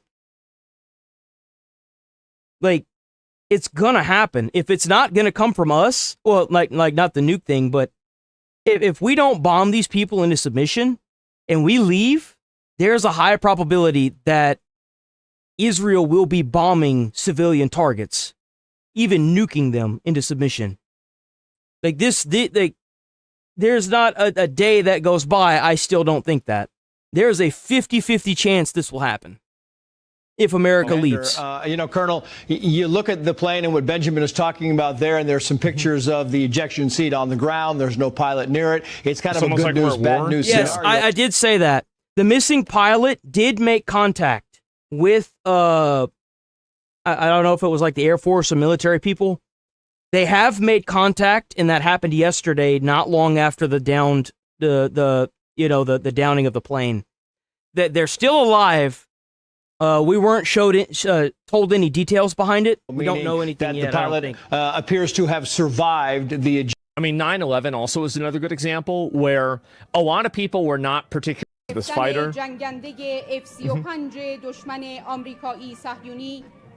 May have landed in two of the places, I guess, in Iran. I don't know how to say those words.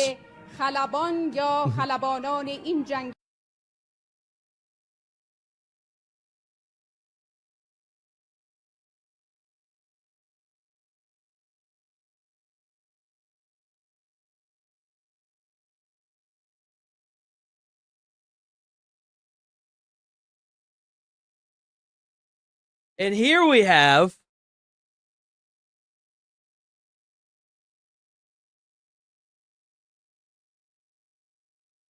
how long you been here?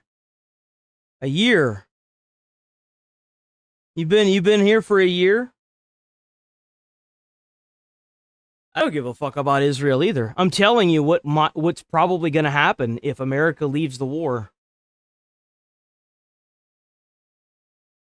Why don't you just get banned out of the comments, third worlder?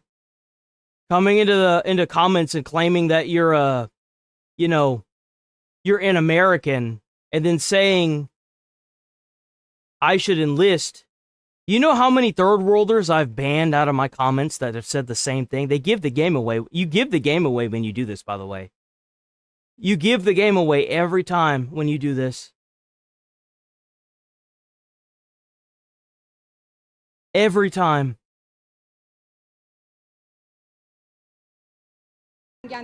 All tribes people and villages are... It's funny to me that You think that I'm just talking? How many of these people that have come into my comments over the past 2 weeks that have said enlist that couldn't even structure a sentence properly? Because they didn't know English. Fucking third worlders. Propaganda pushers. Stick around. If y'all new here, sub to the channel. Come here every day. You'll see it every fucking day. They did it so much, now they've backed down on it.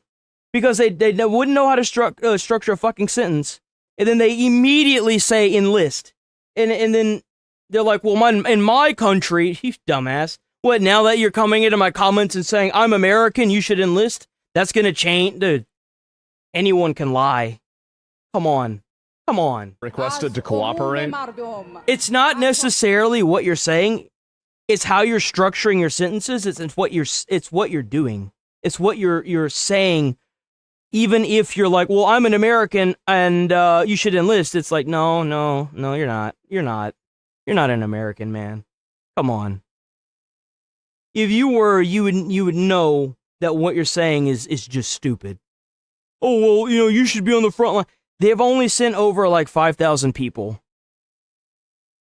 The likelihood that I would enlist, get through boot camp, and even if this war was even still going on by then, the likelihood of being boots on the ground in Iran is so fucking slim, it's not even funny.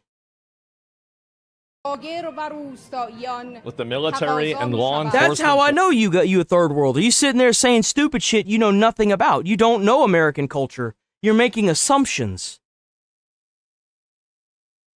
I believe, let me check here, 9:15 p.m.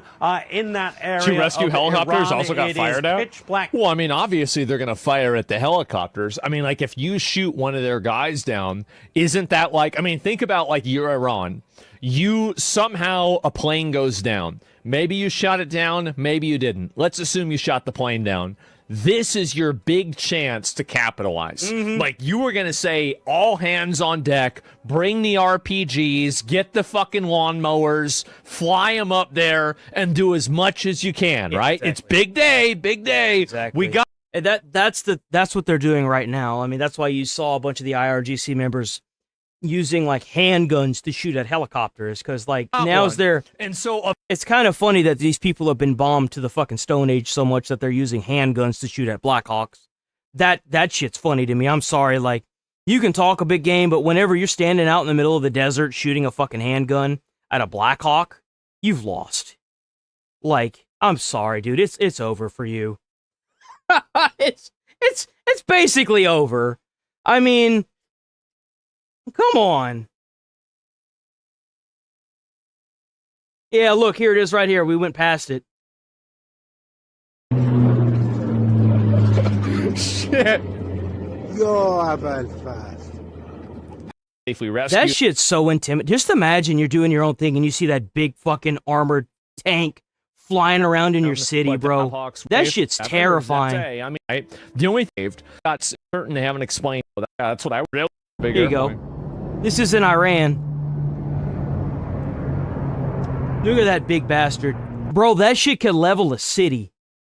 The guns on that motherfucker, dude, oh my god, could take out a tank battalion.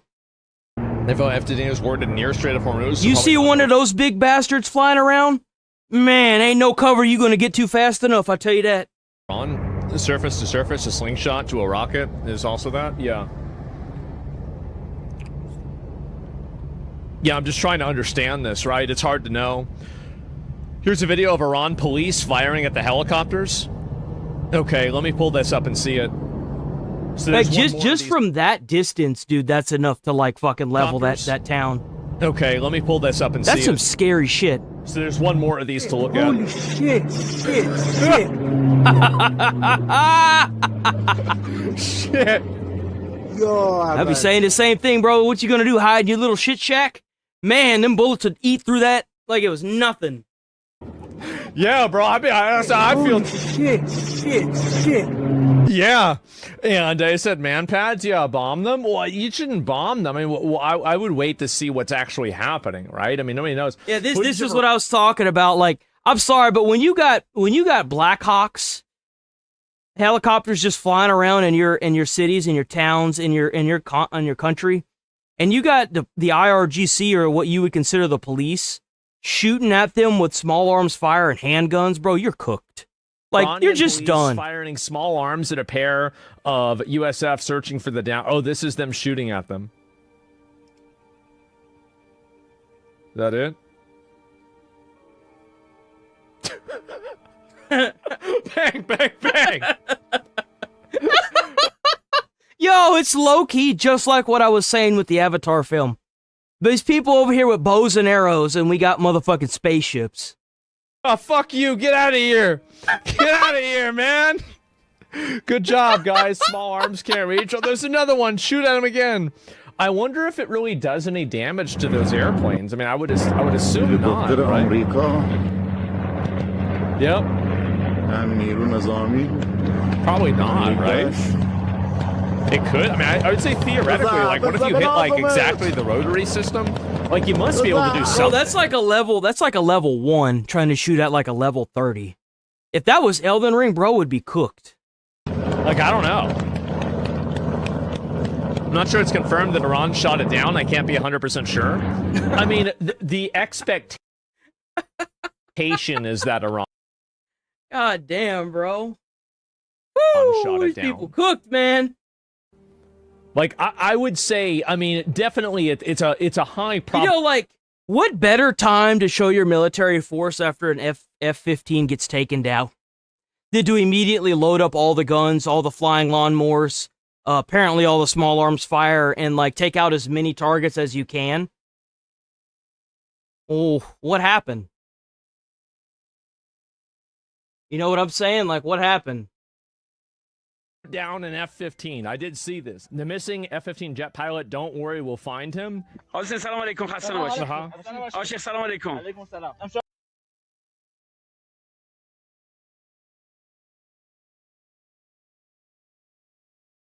Strike hit very close to our building, and I don't know how. Let's see. Do we have anything from Fox?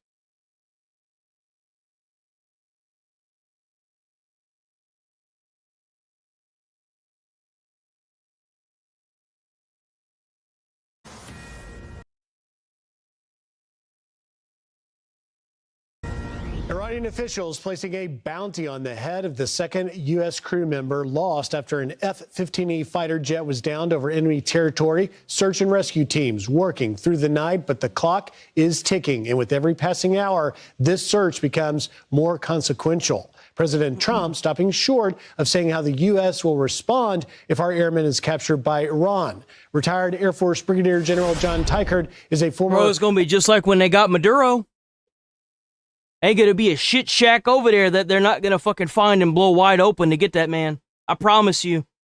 F-15E combat pilot. He joins us now. It's gonna be just like that scene in Battleship where they get the alien. He's knocked out and he's inside of the ship, and then like the aliens blow open the hull of it and incapacitate everybody, and they just walk up out of there like they own that bitch. It's gonna be just like that. For being here, I want to get in I want to talk to you a little bit about just like that. F-15E. It's the workhorse of the Air Force. But first, let's address, with every passing hour, this gets more difficult. What can you tell us? Griff, the first thing that aircrew member would have done when they hit the ground is to assess how they're doing. They would have gathered up their supplies and they would have gotten away from their landing site so that they could find a place to hunker down and hide as they communicate to our rescue forces. And while there is a little bit of concern about the duration of time since they got shot down, I actually think it's net favorable because they're falling back on their training. They've found a good place that clearly has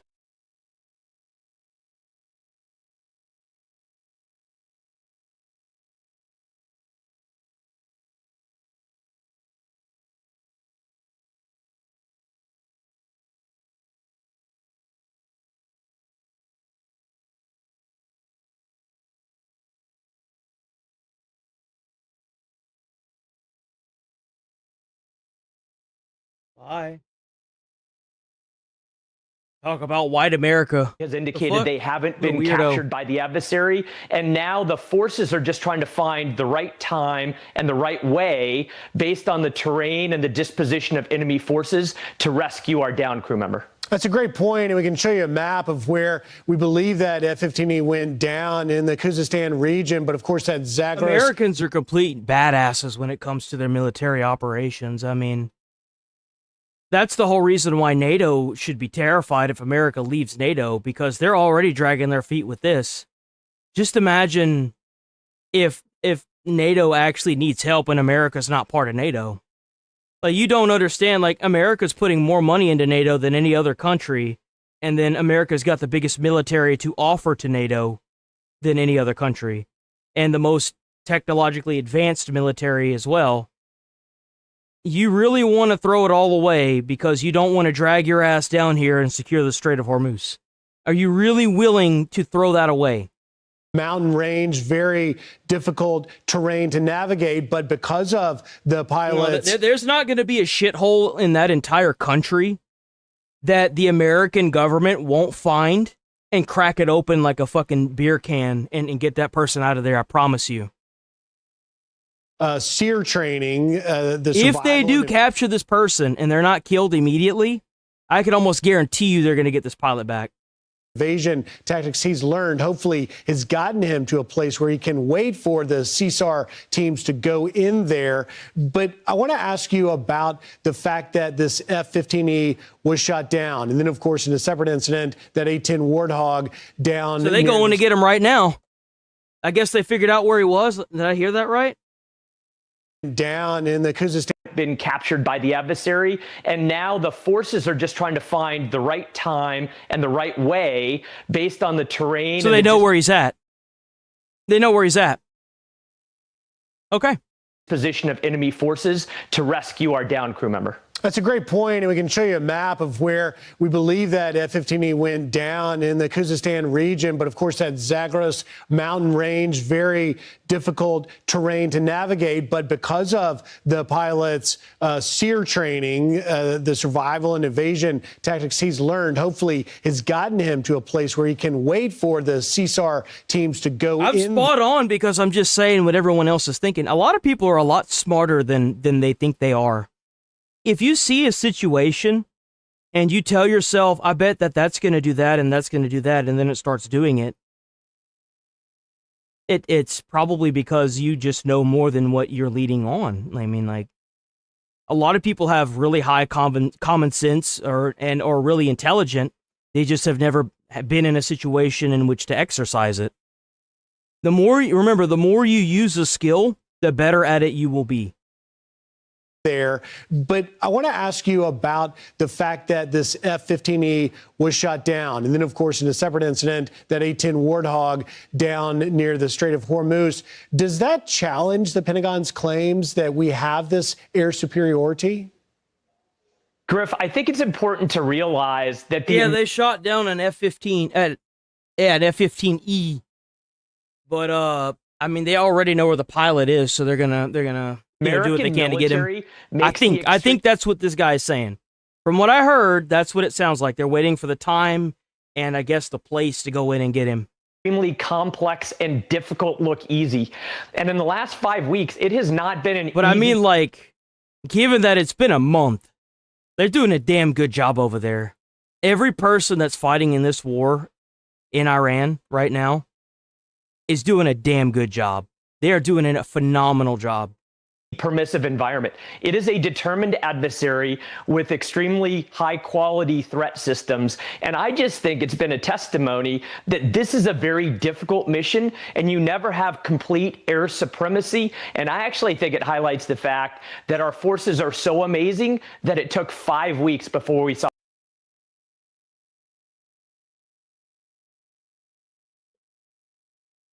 If NATO was not there, honestly, bro can't even stop it. Stop it. Okay. If NATO was not there, honestly, Russia will be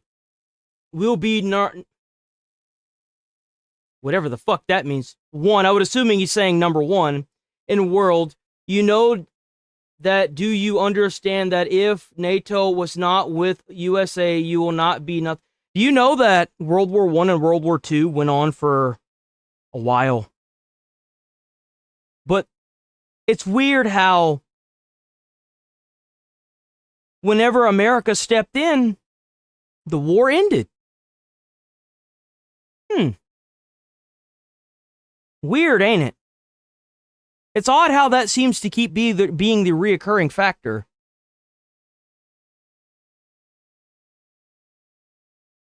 America is NATO. If America leaves, and you want to talk about Russia's cooked.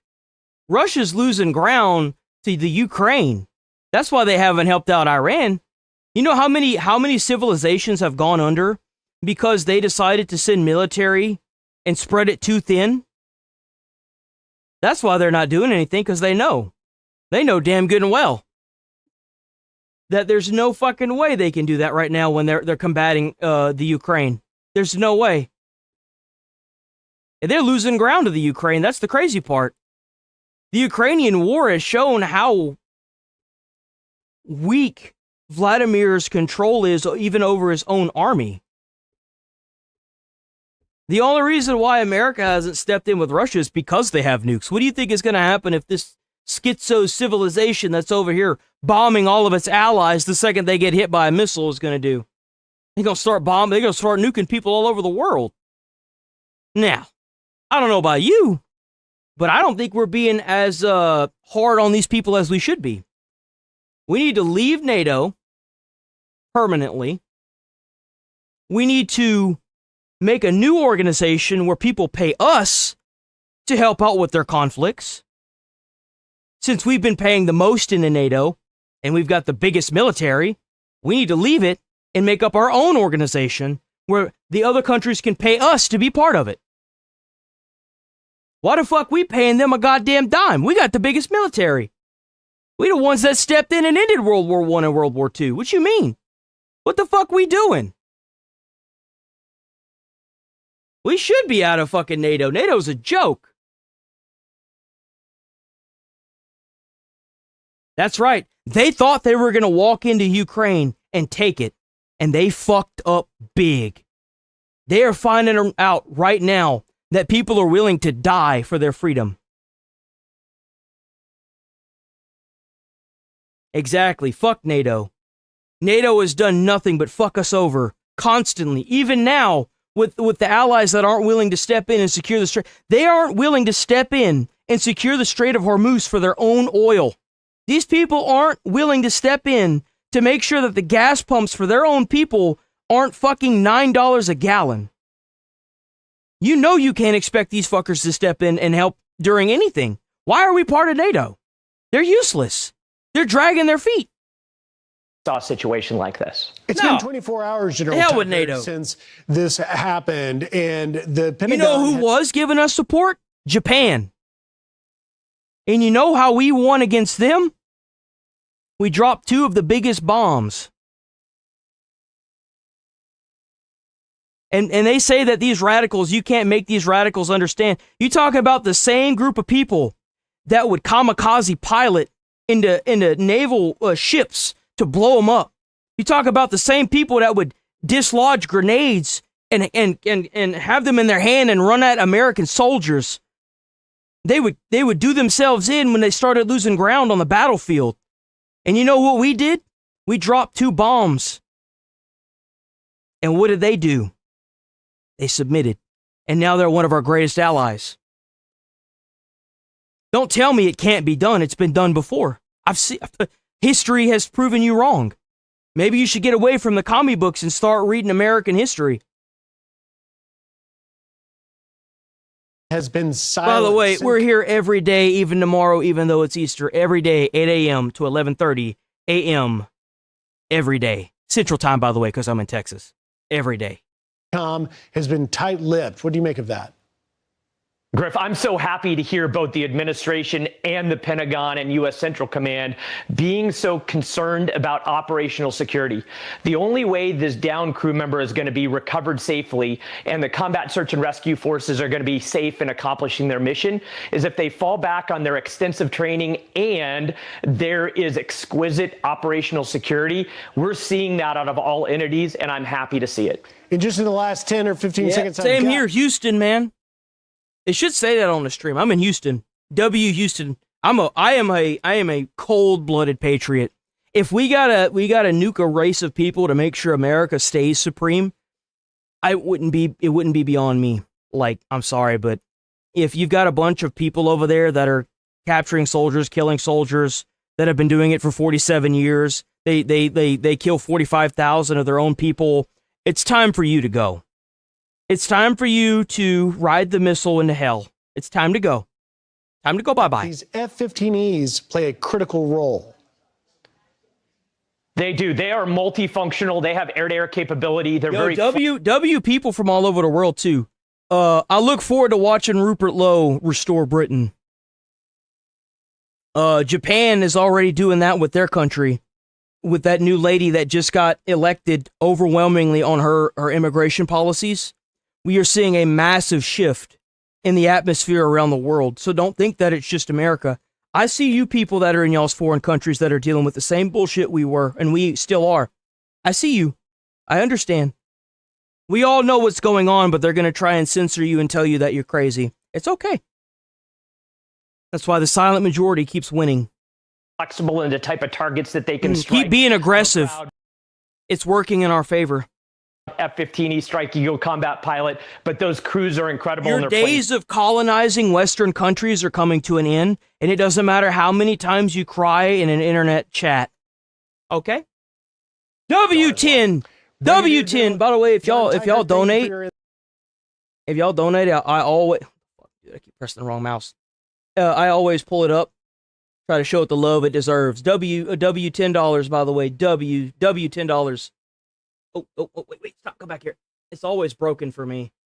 Always broken. W10. We also have a channel membership. Oh, we have a channel membership as well. Please, you don't have to get the channel membership, but you get those exclusive emotes. I do all the editing for the channel myself. So on the weekends, I have videos that go up that happened earlier in the week. But throughout the week, I usually cut up the streams and upload individual videos. And don't worry if you miss a stream. The streams are always up. The streams are always up. They're always there. Unless they get a community guideline strike, which, from what I can tell, they can't seem to do right. It'll always be up every time. So, and we're here every day, 8 a.m. to 10 Central Time. 8 a.m. to 11:30 a.m. Central Time. So please show up, like the stream. Just, keep commenting. Y'all are going crazy. W viewers, by the way. Thank all of y'all for being here. I'm Steve Doocy. I'm Brian Kilmeade. And I'm Ainsley Earhart. And click here to subscribe.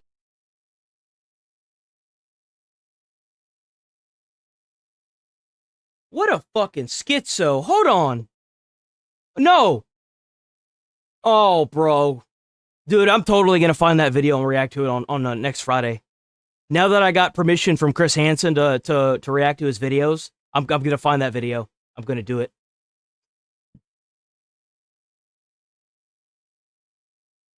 What the fuck is this? So you gotta put these teachers in jail for child grooming. Oh, I agree. Yeah, no, fuck this. You see, I'm all for like the trans rights, but the minute you start putting that bullshit on kids, motherfucker, we got a problem. If I had a child and I got told by my child that she had to undress in front of a boy today because of some kind of gender bullshit, motherfucker, you ain't got to worry about a lawsuit. That's all I got to say. Someone's ass is about to be chewed out at a level not yet seen by humanity. I mean, they're going around telling their kids you don't have a gender? Oh! Look down. You're wrong. Like, it's so stupid. Like, what are we doing here? Have a good time here. Hi, I'm Jinx. I go by they pronouns, and I am the vice president of GSA, and I am Cal's father. Hi, my name is B. Jinx? Pronouns they, them. and I'm GSA secretary. One little fact about myself. There ain't no reason. There is no fucking reason. Not a single reason. At a middle school should be pushing any of this. You can't even talk about sex in schools. What the fuck are we doing? What are we doing? You have to be kidding me with this. What are we doing, guys? How the fuck has this been allowed? Yeah, what about you? That I like public speaking. Wow. Hello, my name. Are these the teachers? God. Oh my fucking God. Yo, how come it is that whenever you take a picture of a teacher holding a beverage and the principal finds out, you can get fired for that? But you see something like this, they're making a video about how deranged, bro. Well, there it is. Holy shit. And you wonder why these fucking teachers are marching out these fucking kids in the middle of the street during their fucking stupid ass protests. This is why. This is crazy. Well, the thing is that, I mean, again, the more you allow people, like, oh my God, bro, like, you gotta do something about the mass psychosis. I don't even think this is mass psychosis. I think it is just as simple as, I mean, middle schoolers. I mean, you're basically, I mean, you're going in there for the execute whenever the boss is at like 1%. Oh, these kids are being spawn camped. Like, let's be honest here. They're trying to get a feel for the world, and they can't even learn how to read because you got your teacher up in there doing this stupid shit. Bro, like, what are we doing? Oh, fuck? You trying to tell a kid that hasn't even been through puberty yet what they are? This is crazy. HP, like telling middle school. You do realize that by doing this, you are radicalizing an entire generation to hate this. I hope that you're ready for the repercussions of this, because the brainwashing. Like, how many of y'all are religious and every Saturday or every Sunday y'all went with y'all's family because you were forced to go to church? Y'all believe in God, but y'all hate going to church. How many of y'all like that? It's going to be the same thing. That they don't understand their sexuality should be fucking illegal. Like, they barely, even They're if not, yeah, no, if you tell a child that they don't understand their sexuality, like, it's a child. They don't need to be worried about their sexuality, bro. Like, what you talking about? How the fuck you gonna try and push puberty blockers to a fucking 12-year-old? They haven't even been through puberty yet. They do understand that they won't believe you. So, like, it's the easiest thing to do, right? I mean, god damn, you're spawn camping them, exactly. And so you're grooming them. Like, you've got they're adults that are doing this. It's insane how this is happening. It's a hidden maps that are trying to sexualize children and groom them. I think that if you made a Venn diagram between the people that want to introduce this type of gender ideology to children and people that are pedophiles. Like the school protests were crazy. There was a mom that I had watched here on the stream where the teacher had marched out this like special ed class, and the one of the kids called his mom because the group had left this special ed child behind and said, he didn't know what was going on. Can you come get me, Mom? Are you kidding me? Oh, fuck no. Absolutely not. And you did another. Yo, I get a phone call like that. Oh my God. It's going to take 5 people to hold my ass down because someone's getting an ass beaten.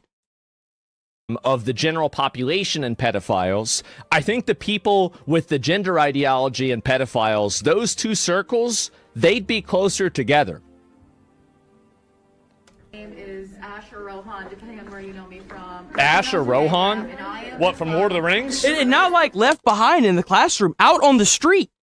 This child was on the street. He had gotten like separated from the class, and they were walking around on the street. Fact about me is that I'm an artist. I like to draw. Yeah, what, furries? Yeah, that's it. I'm Socks. I'm the 8th grade representative of the GSA. Oh my God. She/they pronouns, and one interesting fact about me is that I was one of 3 cuttable characters in the play. Yeah. Hi, my name is... Can you believe that? He's a theater kid. I support Ice altogether. I love Ice. Ice needs to be more aggressive. I think someone in the other big comments doesn't understand. I want them to fuck ICE. I want them to mobilize the military and the National Guard, and I want them to do a shelter in place, and I want them to go through every single fucking domain, every house. I want them to get every illegal and every criminal and deport the illegals and put the criminals in jail. You got a CVS receipt long fucking criminal record? Man, it's time for you to go. It's time for you to go. I would turn this bitch into a paradise. Never kissed. Clover. That's what I think. Uh-huh. My pronouns change often, but if you don't know, just say they, them. Uh-huh. I'm gonna use retard. Oh, I'm the 6th grade representative, and fact about me is I love manga. The president did not want to be in this video, but their name is Cal, and they have. Oh my God! Isn't it outrageous? It's so. He's stuck in his last role now. Yeah, I guess so. You notice how they're all wearing face masks? Have you noticed that every single one of these people, they're all wearing face masks?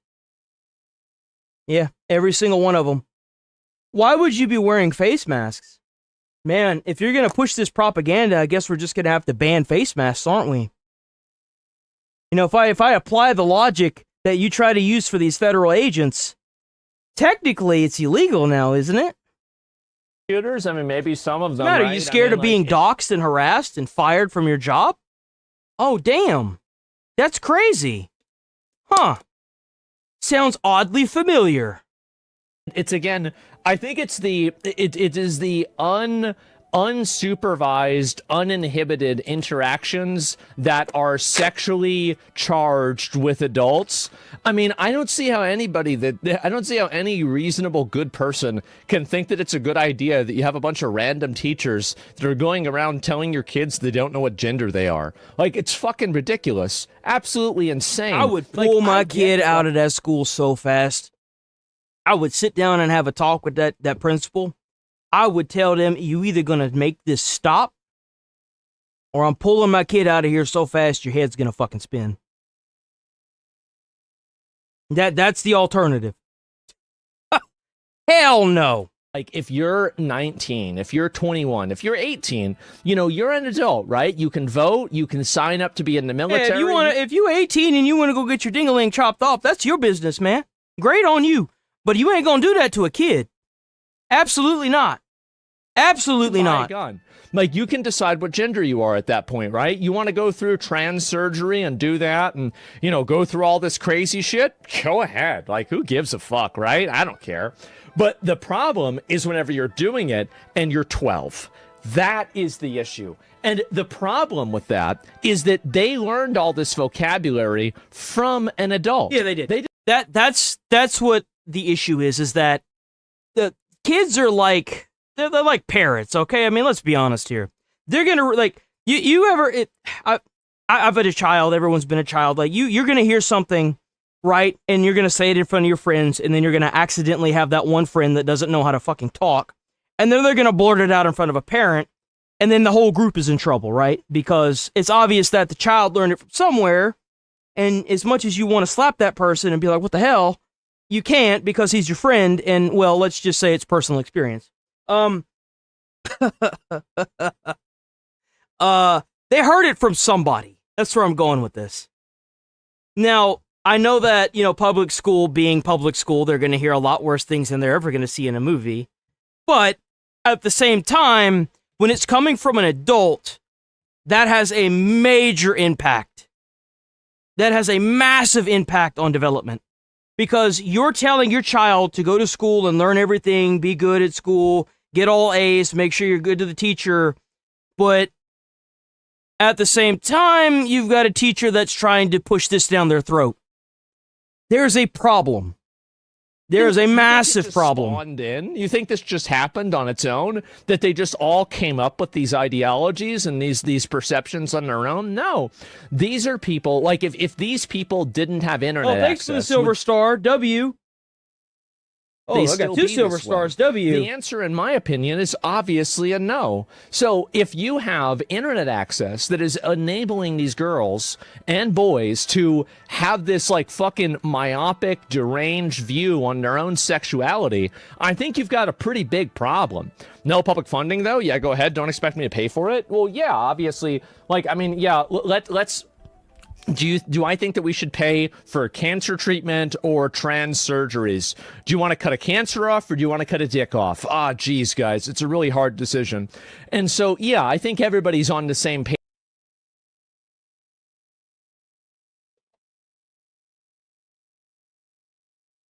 Our version of reality is better. Hold on, wait. I think this is a good...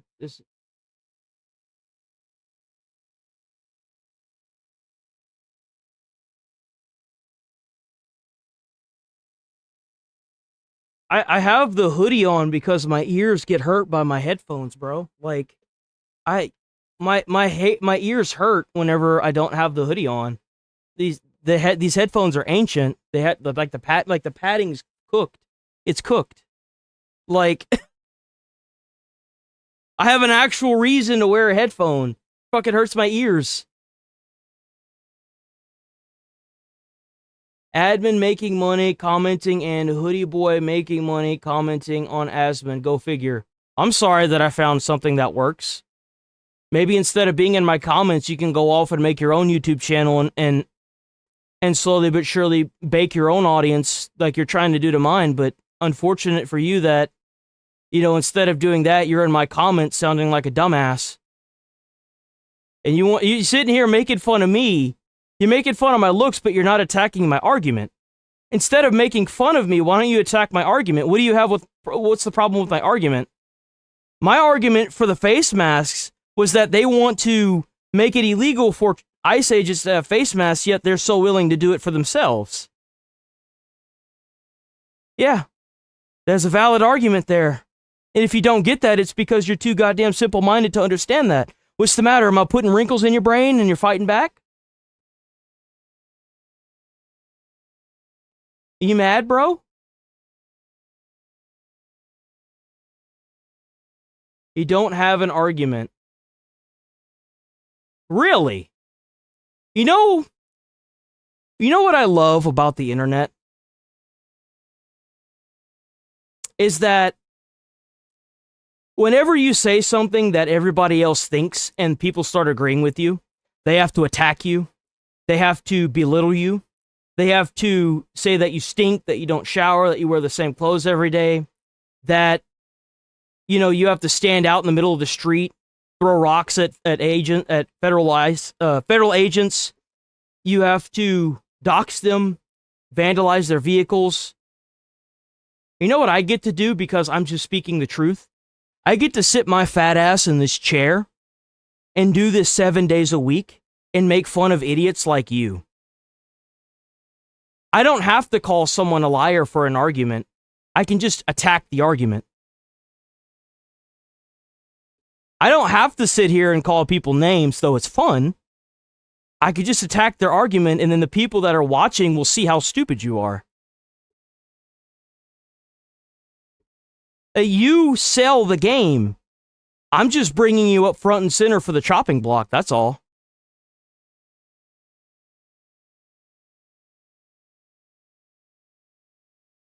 And then you get the boot. Because we may live in a free country, but on this channel, it's a dictatorship. And I decide who lives and who dies.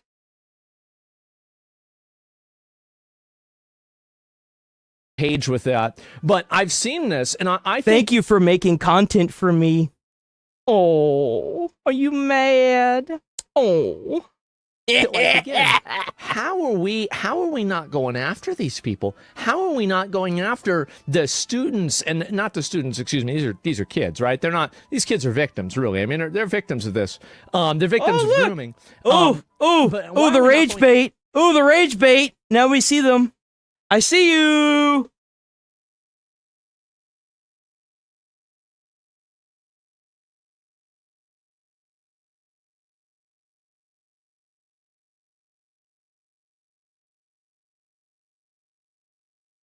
Oh, of course they do. That's all they have. That's all these people have. They don't have any logic and reasoning behind what they're doing. They're doing it because they are emotionally captured. They're crazy. It's a mental health crisis. They have to go out there and hurt people because nobody is listening to them. I'm sorry, but if you're having to make people scared to speak out against you, you've lost that argument. You have. You've lost. You have nothing. If you have to intimidate people, threaten people, beat people up, call them names, you are going to lose that every time. And you know why? Because people are scared of you. Even the people that agree with what you're saying, they're scared of you. They see what you're doing to people that are opposing you. They're scared of you. When you sit here and you harass and you dox and you try to hurt people, you may have the same lined up ideology, but you're not going to agree with the methods they're using. Not everyone's going to agree with that. Yeah, violence is not a debate. That's not a debate. That's terrorism. When you're trying to push your political goal through threat of force is a form of domestic terrorism. I don't have to push domestic terrorism to say what everyone's thinking. I've taken a simple concept and turned it into a reality. It's not even difficult. It's crazy. The people that don't understand this are just crazy. Seek help. Teachers. You don't have to live this way. You could be comfortable in your own body as long as you've got a pill in your stomach, you know? We allow this to happen. We do. We allow this to happen. And I think that we should be absolutely militantly aggressive against this. We should. This is deranged. And if they brainwash a new crop of freaks like this to hate themselves, hate their gender, hate the world, hate society, I don't think that's a W for anybody. It just makes the world a worse place, and the doctor too. Oh, and that's the thing is, like, just imagine if these people actually are running everything. Oh wait, it did. Like, no. I am a very big people advocate. Couldn't talk up whenever they were developing games because they would lose their job or their livelihood. Like, we've seen what these people do. They're willing to do whatever it takes to maintain their power. Like, no, dude, no. Of saying that as soon as you make a law against, like, the detransitioning minors, I think that we retroactively charge the doctors. Yes. No, we should. We should absolutely do that. The minute that they make laws against this for minors, they should immediately take doctors that, because like, as a parent, if you go into, I don't have kids, by the way. I'm pulling all this out of my ass, which is makes it even better that I know more than some people. Well, I have been an EMT. I have been a firefighter. I went to college for that, but if I haven't had a kid, so I haven't had to deal with this. If you're a parent and you go to a doctor, a professional, an educated professional, you're expecting a non-biased opinion on what should be going on with their kid whenever their kid is having some problems, right? The last thing I want to hear out of a doctor's fucking mouth is that your child may end up harming themselves or doing themselves in, if you catch my drift, because they think that they're a boy trapped in a woman's body.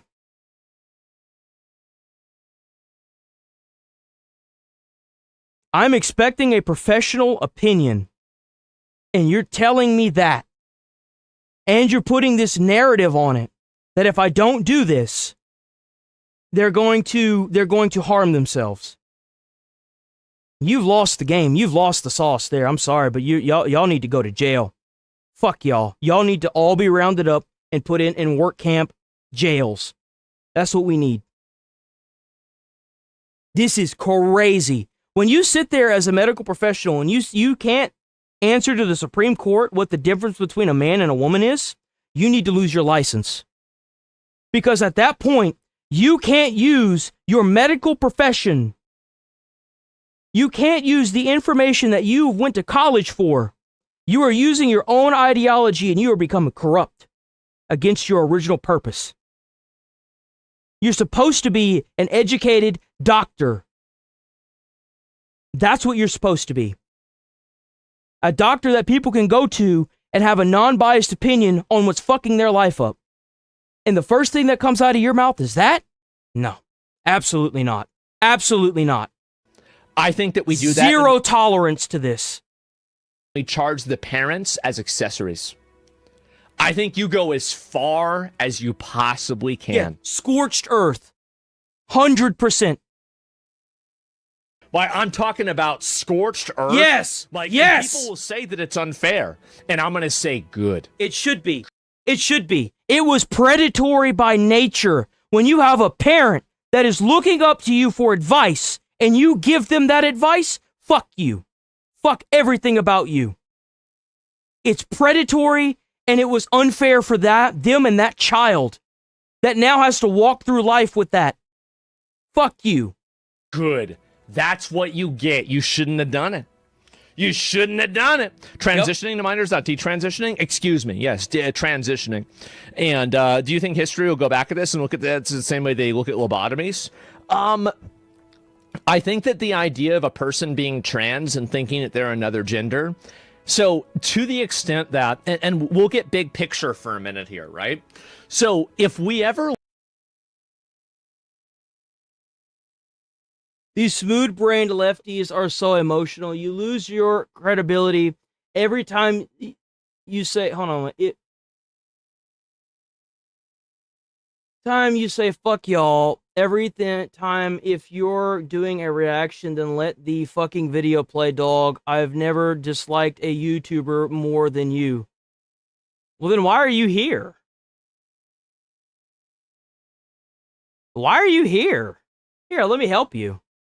They ain't got to worry about it, dumbass. Oh, fuck? Ain't nobody holding a gun to your head for you to be here? How are you that goddamn stupid you don't realize you could just click off the channel and hit don't recommend? What the fuck? What the fuck? And I'm the dumb one, bro?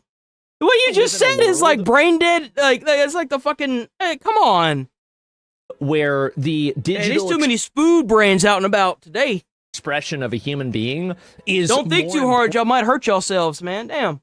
Important to their identity than their physical expression, then I think being trans will become normalized and it will just become an everyday thing because some people will just simply want to be that way. It's the same as people play female characters in video games, right? I think that's, I mean, like, and this is a big picture conceptual. Oh, are you mad? Roasting a kid on his comment for trying to...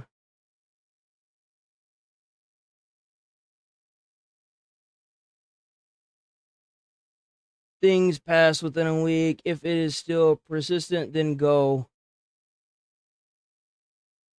Roasting a kid in his comments before trying... Are you like...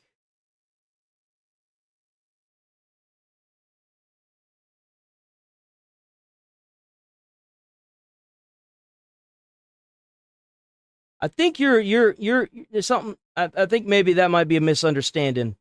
I think that might be a misunderstanding for me. My bad about that. You fine. You good. Keep commenting. You fine. I think that was a misunderstanding for me. That was a me thing. Ready Player One, fucking... I think he is too. That was my bad. Our online perception. You good. So now, keep in mind, I don't pull up everybody that says stupid things. I sometimes I'll pull out really good comments that kind of make me think, you know what, you're onto something there. So just so y'all aware, it's not always bad. There is a world where that happens. And I think that, like, if you ever got to a point in the future where somebody could genetically... By the way, sub to the channel. We're always here every day, even tomorrow, 8 a.m. to 11:30 a.m. Central Time. Every day. All 7 days. Do we have anything new from Fox? Oh, wait, hold on. I don't need that. Fox. Oh, we do. There is some new stuff. Hold on. Sent a stark warning. Ooh, Trump Angie. To some other news, because we have a Fox News alert. It is, of course, day 2 in the urgent search for a missing U.S. airman after an American fighter jet was downed in Iran. Meanwhile, at least 6 people are hurt in central Israel after Iran fired a round of missiles, leaving behind this... Man, I wonder what tactical advantage you can get from blowing up a street. That's crazy. There sure is a lot of streets that got blown up in Israel. That's weird, isn't it? But they keep saying that they're blowing up bases and military targets? Man, I didn't know that a hotel was a military target. That sure is weird. Our own Jonathan Hunt joins us from Tel Aviv with the very latest on both of those stories. Good morning. Rachel, Kevin, Griff, good morning. Don't worry, guys. Don't worry, guys. I know I killed my political opponent, but I didn't. I didn't do that. That wasn't me. His helicopter got blown up by an RPG. That wasn't mine. But you're holding it. No.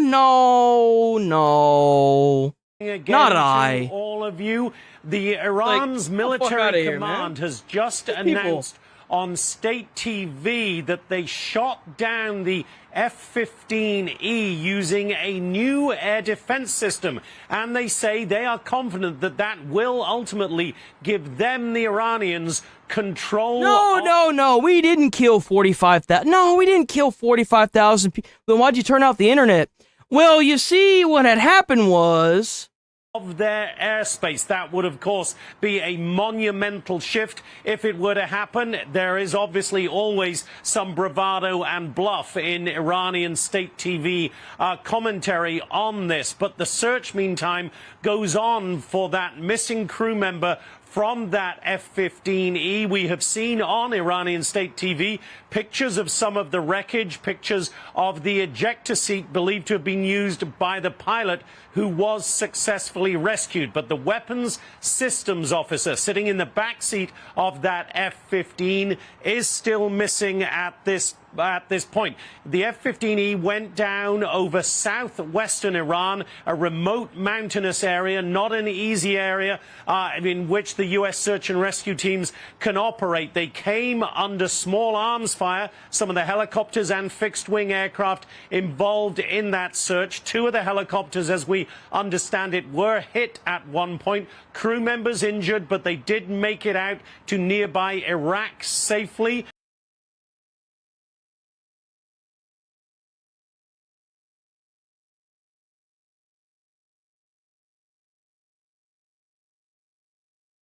Don't you just love it?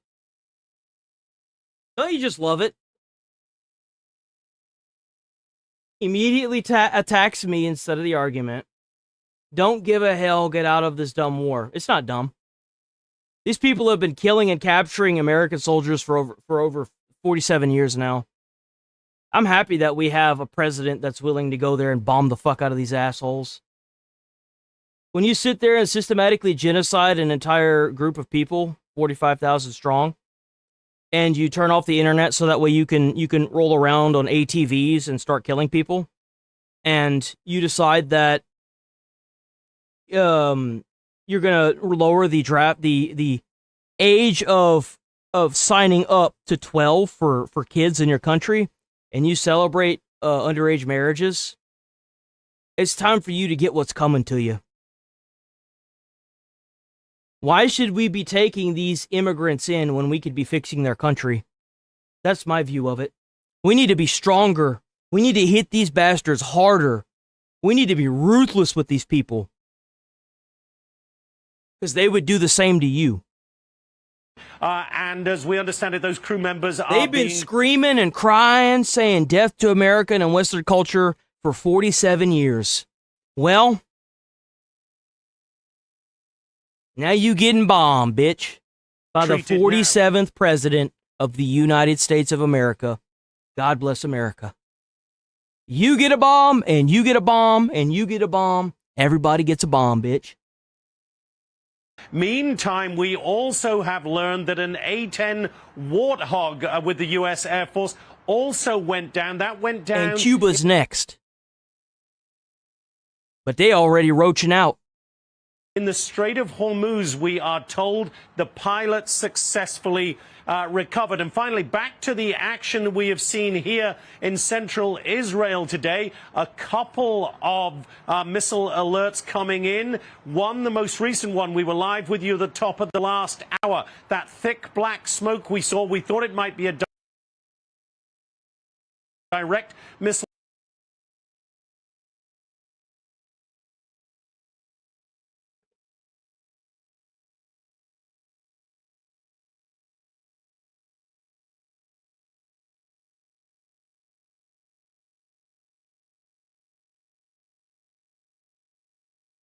A lack of vocabulary, unfortunately. No, I curse because I grew up around it. It's a cultural thing, fucktard. Why do you think there's a cultural saying, swearing like a sailor? It's because they all swear. It's a cultural thing. I'm from Louisiana. You literally do not know anything about... I'm very confused. I swear that 48 Laws or Power Book has this younger generation think they're 10 feet tall and bulletproof. What?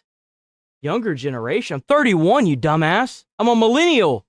I was a firefighter. I worked for the United States Postal Service. I was a school bus driver. I still own a CDL license. What are you on about, man? What the fuck are you talking about? I've gone into burning buildings. Bulletproof? Nobody's bulletproof. Every time I caught a call at 4 a.m., I was like, oh, fuck, is this going to be my day? Is this going to be the day that I get trapped and die in a fire trying to save somebody or put a fire out? What you talking about? See, that's what I'm saying. Y'all get up in my comments. Y'all don't even know what the fuck y'all talking about because all you do is see one. You don't go to college to be a firefighter. Good, you do. If you want to be a paid firefighter, you have to go to college in the state of Texas. You can volunteer and get no money in insurance. Sure. You know what? You know how many people that I went to college with that were volunteer firefighters that had gotten fucked up because their fire truck rolled over and they had to pay for all their medical out of pocket? You know that every firefighter that goes into a fire has a 50% chance, if not higher than that, of gaining cancer from the carcinogens that burn up in fire? And you know what happens if you're not getting paid to do it and you don't have the health insurance you need? You die. You die a slow and painful death to cancer.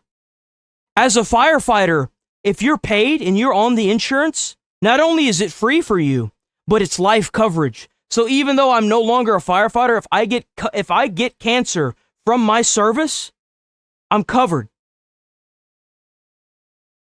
They say that the instructors that are fire chiefs that walked out tell you that the minute you start the first day of your academy, there is a 50 to a 70% chance that everybody in this room, once they get out of this course and out into the field, are going to die of cancer. That's the fact of life, bitch. Everyone dies. Bulletproof? Nobody's bulletproof. But when you accept it and you're willing to die for something you believe in, that's not bulletproof. That's doing what you know is right. And you don't think I think about that? I think about that constantly. I think about Charlie Kirk. When I sit here behind this camera, I know I'm painting a big-ass target on my back every single time. Sorry that I have the courage and you don't, pussy.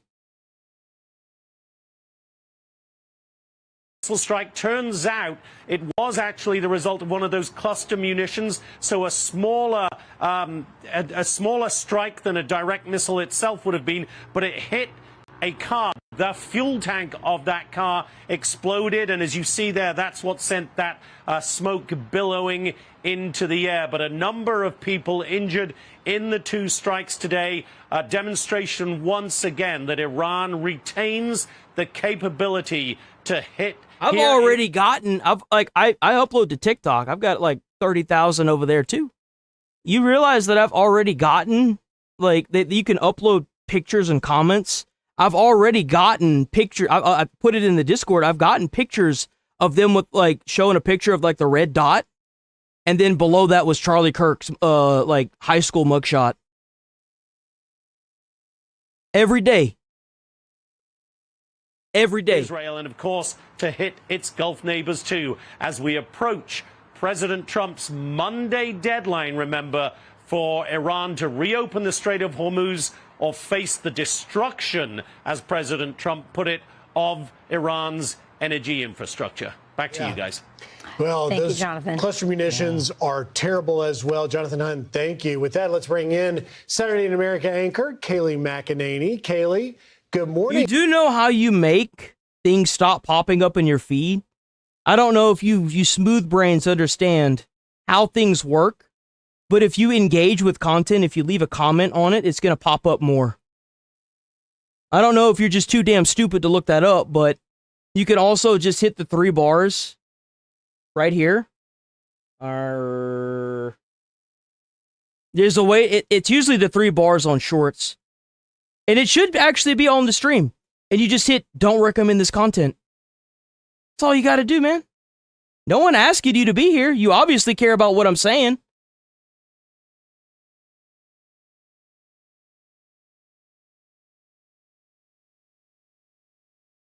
Like, and let's pick up where Jonathan Hunt left off. Right, the pilot. My bad. The pilot. No news yet on the pilot. No news yet. To reopen the strait, but Trump is allegedly warned Iran. That's what this video is here. This was just uploaded. Destruction, but it seems complicated now, particularly if we don't find this second pilot and rescue him. Yeah, and if I'm the Iranian terrorist regime, I'm reading the news and I'm seeing President Trump on Good Friday was in the Oval Office, his national security team there. And I don't like my odds. That's a president hard at work, a commander-in-chief who knows what he's doing. And when he sets deadlines, remember, he's a businessman and he means them. And he sent out a pretty stark warning to Iran this week. He said, I've bombed the biggest bridge in Iran. There was video of it that was put out. And you better come to the table or there will be consequences. So I wouldn't like my odds if I was on the other side of that negotiating. But how does the fact that we have a missing airman change that calculation? I mean, you could say we're going to bomb you in 2 days when you've met the deadline, but we may have a guy on the field. If you're going to do stupid things, you better be tough. I mean, like, let's be honest here. Yeah, and President Trump is always going to prioritize. You better be ready to walk that broken bone off. Saving that life. We heard That's right. Pausing strikes temporarily, and President Trump, that will add into the calculus. So I have no doubt that that is part of the moving pieces here. And just to acknowledge that pilot, like, we are thinking of him, we are praying for him. And you know, when we say that sucks, man. I hope your recovery goes well. I've actually the third one of you know what? Let's just watch this. I got an EMT college story for that, but let's just watch this. But there are 13 that we have lost. They have names, they have families. Alex Kleiner, 2 7-month-old twins he left behind, a toddler. Yeah. I was just reading about Nicole Amer, a mother who had 2 children. She was in Kuwait. They thought she was safe. This is the cost of war. These Americans, they aren't just great Americans. They are the very best Americans, following the footsteps yes, of I hope they find the pilot for sure. I really do. And if the pilot gets captured, I look forward to watching the United States government crack open whatever they've got around that pilot and getting that pilot back unharmed. Jesus Christ and the sacrifices that they go get him, boys. Get this guy, man. That pilot, we pray for his recovery. Let me add to what Rachel was just telling you about, and that's this idea that it could complicate negotiations. Let me share what the president said. He said, listen, this is not going to change how we do things. He expressed frustration. No, it shouldn't. Look, I'm sorry. I know that it sucks that we lost a pilot there and that we can't find them right now. But at the end of the day, we still got a war to win. Like, it does suck. But we can't end an entire war if they capture this pilot. That's just not how it works. We've had POWs for years in other countries as well. It's not... We can't just end the war for one person. I'm sorry. This is a war for our kids, our kids' kids, and for people all over the world. Like, rescue operation. Asked if today's events will affect any negotiations with Iran, the president said it would not. No, not at all. No, it's war.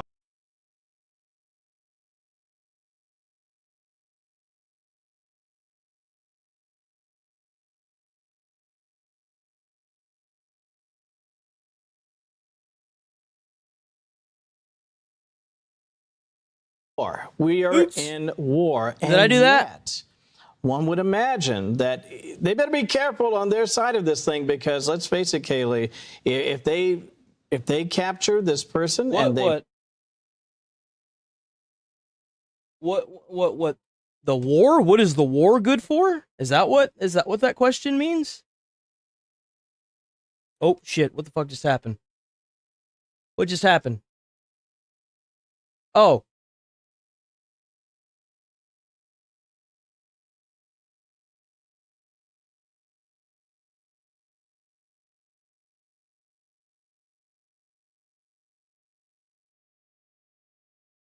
Oh, I don't think we're on. I think that was another fuck up. They parade this person. I would not want to be. Oh, by the way, if you're new here, please sub to the channel, like the stream. If you're new here, I advocate for people in the comments, even if it's on the videos, hit the @ and then hit their username. Like for example, if you just do this, you can copy and paste their name. Ask them questions. Ask them questions. I absolutely advocate for that. Ask them questions. See what their big deal is. You know, use their username, then ask them questions about what they're saying. At least you ain't got to worry about being shot in here. I wouldn't want to be either. And I think when we view President Trump's statements, having worked for him, having seen how he operates, he is always communicating to someone. And sometimes that's the American people. Yeah, they usually don't, because they're just trying to spin their little narrative. Well, that is, they're trying to ignore you, that's all. But other times it is a communication to the enemy. And so when we view his communications, you know, people were saying, oh, he's going to come out and announce a ground operation when he did that primetime address. That's stupid. There's no chance he would ever do that. He's not going to broadcast his strategy. And when he says, no, this won't change our operation, he's not going to say to Iran, yes, this is changing things, we're backing down. He's doing the internal calculus behind the scenes, and what he broadcasts is a specific message for a specific person. One of the things that we notice about President Trump, or one of the things we've noticed about his economy, he brought back in 2016, we had a terrible economy coming out of Barack Obama, and he gave us the most amazing economy in all of our lifetimes. 50-year high in everything. Every class of people were up. Home ownership was up. Everything was booming. Then COVID happened, and then we had Joe Biden. President Trump, again, against a lot of people saying it wasn't going to work, introduced tariffs. He's brought back a lot of manufacturing. He improved the gas and oil situation. And we saw gas prices lower. We saw jobs come up. And I think when we've been talking about it all morning, we were on the verge in April, if not for the war, to see an absolute boom in this economy. Now, of course, tempered a little bit because of the war, but not as much as people thought. And we're seeing that in some of the numbers this week, that it's not the boom we thought, but it's also not the bust you would expect from a war that involves so much oil. Here is something here from Gallup poll. They asked Americans if they're worried about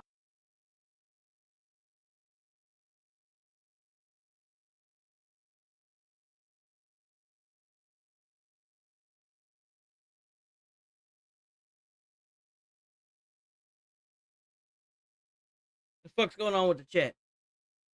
Oh, there it goes. Lost in Vietnam, lost in Korea, lost in Afghanistan, lost in Iraq, lost in Iran. Yeah, well, I mean, whatever you say, man. If that's one thing I've learned, don't ever argue with stupid people. Just tell them they're right.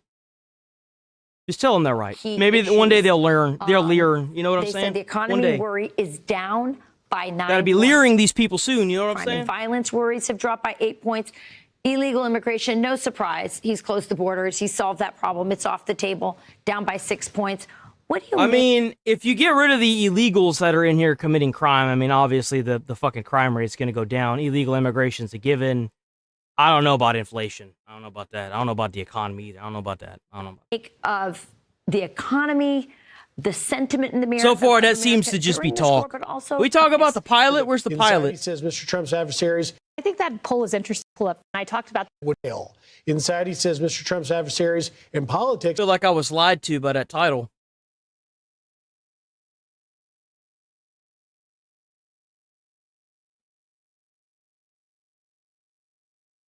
Meanwhile, Iran's nationwide internet shutdown has been going on for over a month, with connectivity about just 1% of normal levels. A senior Israeli intelligence official telling Fox News this is a blackout on truth. The regime is hiding reality from its own people. They don't want the Iranian people to see how badly they're getting hit. Our next guest is an Iranian national whose activism led to... Of course, because they know that once the Iranian people start rising up against them again, it's over. Imprisonment in Iran.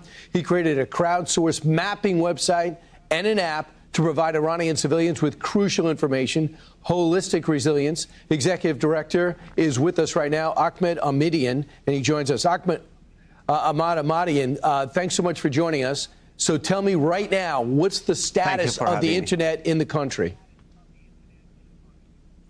So thank you for having me on the show. It's been more than 33 days that there has been a total internet blackout in Iran, and the only way that internet connectivity existed in Iran and the information that is coming out of Iran is the few number, like, tens of thousands of Starlink devices that are inside the country, and some of the VPNs, when there is any international connectivity with the Iranian internet, they might work. But the only one that the government has not been able to shut down and cut off has been the tens of thousands of Starlink devices in Iran, that the number, might exceed more than. You know what's crazy is that when you call me a name, I'm just going to permaban you. I'm not going to engage with you. I'm just going to ban you. You can't even pull the good faith out of you to try and poke holes in any arguments that I have. You just want to sit here and insult me. I'm just going to perma you and keep moving on. Numbers, but that's still among the number of population, which is 92 million of the people.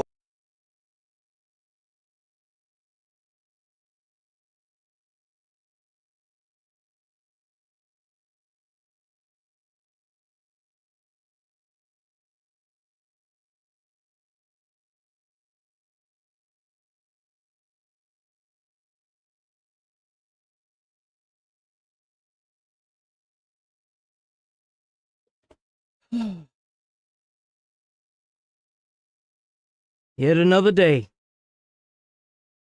So for 47 years, the Iran regime has been killing American soldiers through proxy, using their terrorism. They have been funding terrorism across the Middle East for over 47 years now. They have captured American soldiers and made people like Obama, or presidents like Obama, give them planes of money so that way they can use it to build bombs. They've cried death to America for well over 47 years. They made the soldiers that were being released after they had been given money kiss them on the forehead as a show of disrespect. They have been systematically genociding these people for over 47 years. As of last month, they turned out the internet and genocided over 45,000 people in Iran that were peacefully protesting and scribbling Trump's name on brick walls to seek Trump's help. They turned off the internet, and there were videos coming out of Iran that looked like the purge, where people were riding around on ATVs mowing protesters down and making the families pay to get the bodies back. There were body bags lining the streets. The second that we attacked Iran, they immediately bombed all of their allies and tried flying drones into buildings and crying about a school that was struck in a missile attack. Don't put your schools filled with kids next to a base in the middle of the night. But you want to sit there and cry about that, but you don't want to talk about the fact that the volunteer age to sign up for the military is 12. Last time I checked, the age of consent is not fucking 12. You have your elected officials sitting in parades surrounded by civilians that are celebrating the death of the Ayatollah because you're too much of a fucking coward to take that missile up the ass like a man.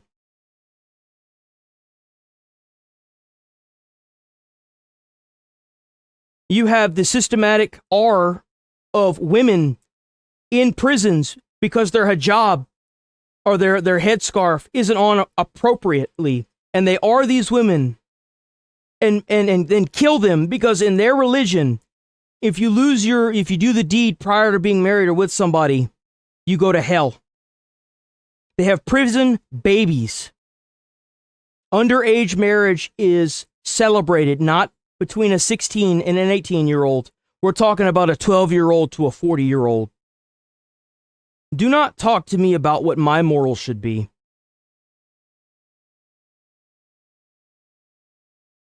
Every missile that we send to Iran is a great day that I could wake up and say, I'm proud to be an American.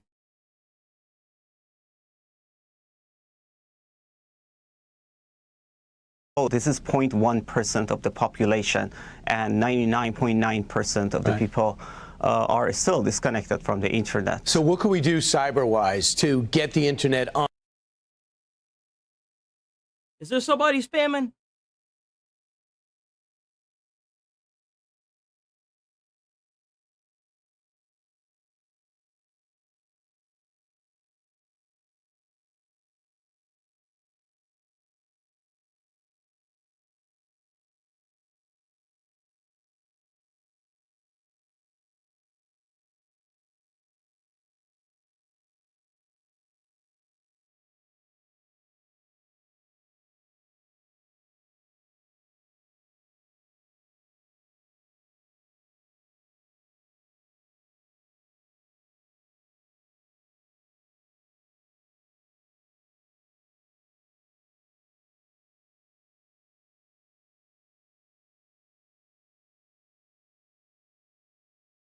The fuck, dude? What a weirdo.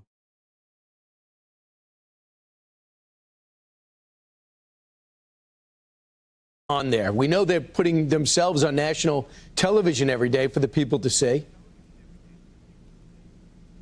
Well, I mean, the solution is a Starlink at the moment. I mean, this is something that the government cannot shut down. And the question is, how can we put more? I don't stop. Like, what does that even mute everybody until you find out? Like, what does that even mean? Starlink devices in the hands of people inside the country. Oh yeah, you're going bye-bye too. That's weird.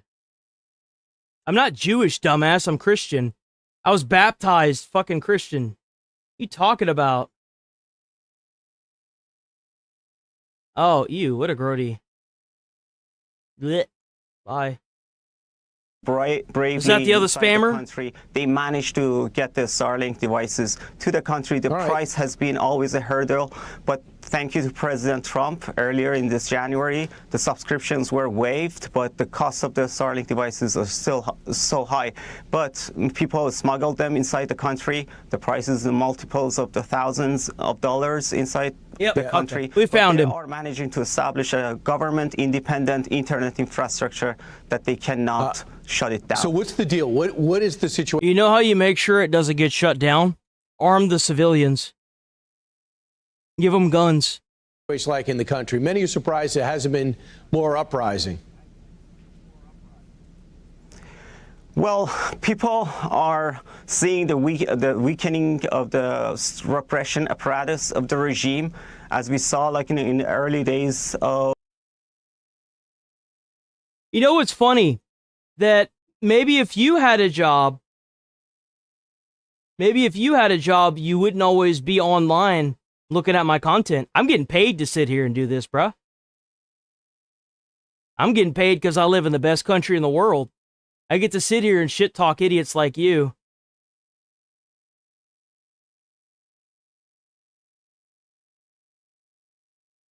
Oh, what's the matter? Are you sad that I'm a YouTuber and you're not?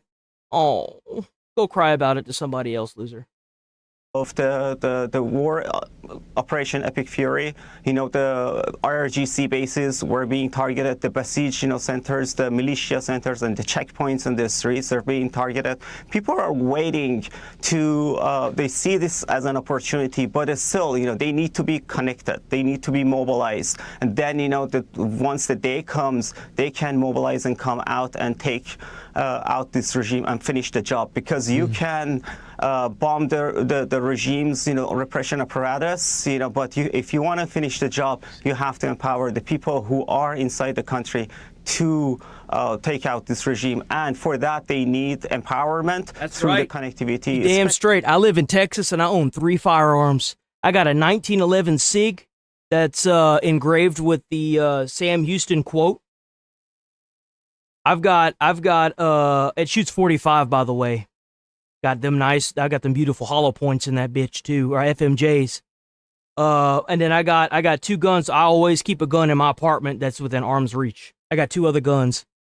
They're a little smaller, but they still packed with FMJs. Especially, with the American genius and technology, that has been the number one. I love Texas. I thought about leaving Texas for a little bit, but I was like, you know what? Nah, I'm in the right place. Enemy of this, the government, so they can mobilize, they can coordinate. I guess there's legitimate fear. If you're caught with a Starlink, you're going to be killed, right? Bro, you cooked if you don't like a 1911. You cooked.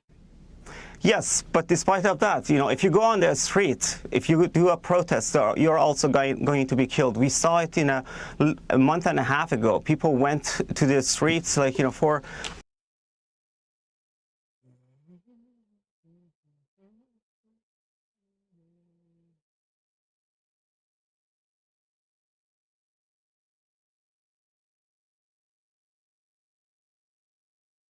the normal demands, and they faced the massacre of by the regime security forces. 30 to 40,000 of them were killed. So I mean, if this is a lifeline for many people, and right. I mean, it has been in the past. The satellite TVs were also illegal in Iran, but enough number of people got those devices so the regime could not, go after every single person, and they so if we flood the zone with alone. Starlink, yeah. So, if we flood the zone with Starlink receivers, that could be the answer. So thank you very much, Ahmad. I'm going to have to leave it there.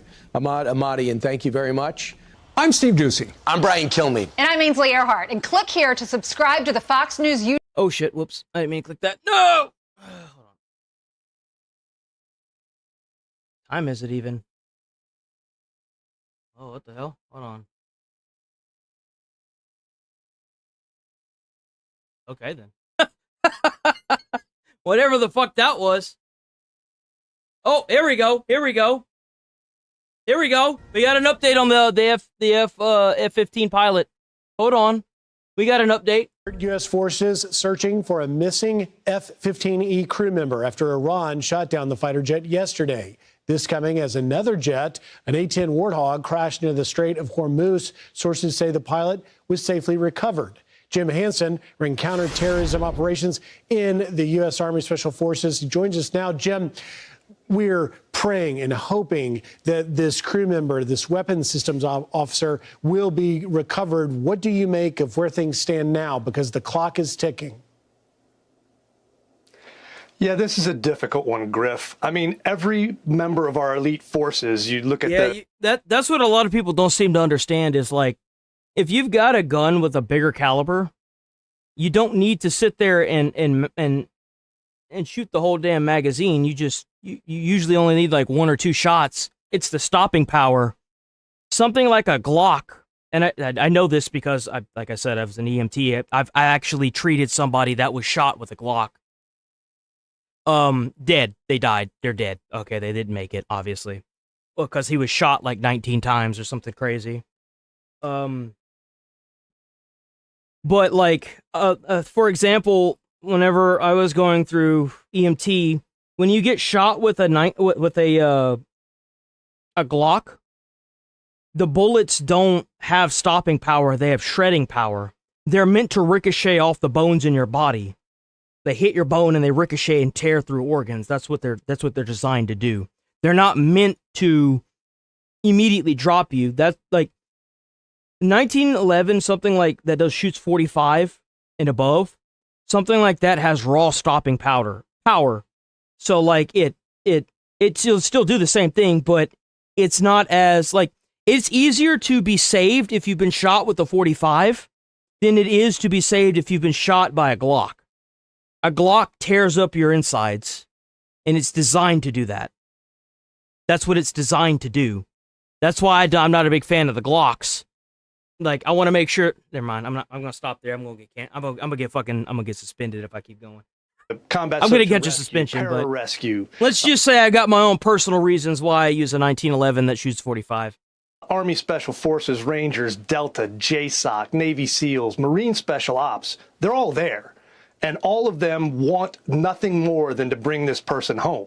But they're running into a situation where Khuzestan province is not good home turf for the regime. The Arab tribes there don't like the regime, but however, that means that the IRGC and Basij have a larger than normal presence there to go ahead and tamp them down. We got a third worlder in chat. Another person that can't speak English. Speak American, bitch. Let's see, where'd he go?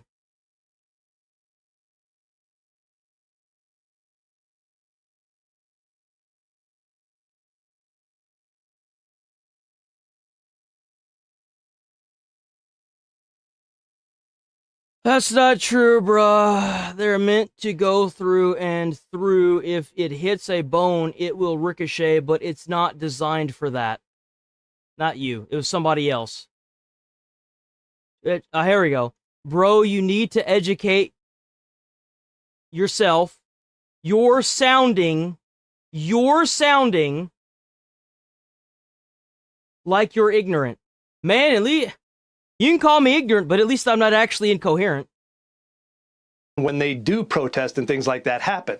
So it's a situation where all of our troops, all of our air assets and ground assets are doing everything they can, but the regime also has as many of their people in play as possible. And we need to hope that the people who dislike the regime are helping, not hurting. We sure hope so. And to your point about the terrain there, we put that map back up, Jim, we just had, because right next to the Khuzestan province is, of course, the Zagros Mountains. Very difficult terrain, which can make rescuing this pilot a little more difficult. But then it could also maybe work in our favor because our PJs, our pararescue guys, have training to go into terrain like this. They have rock climbing skills and tools to get in there. And of course, pilots get that survival in evasion SEER training to try and last in difficult terrain for long periods of time. So maybe this is hopeful.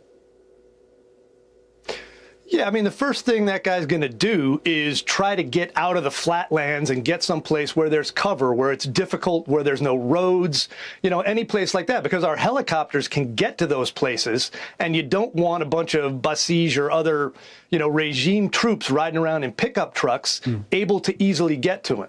So you want to be someplace where it's hard to find him, but that also, again, makes it difficult for us. Right. So we're doing a balancing act. How many forces do we want to put in on the ground and have to support?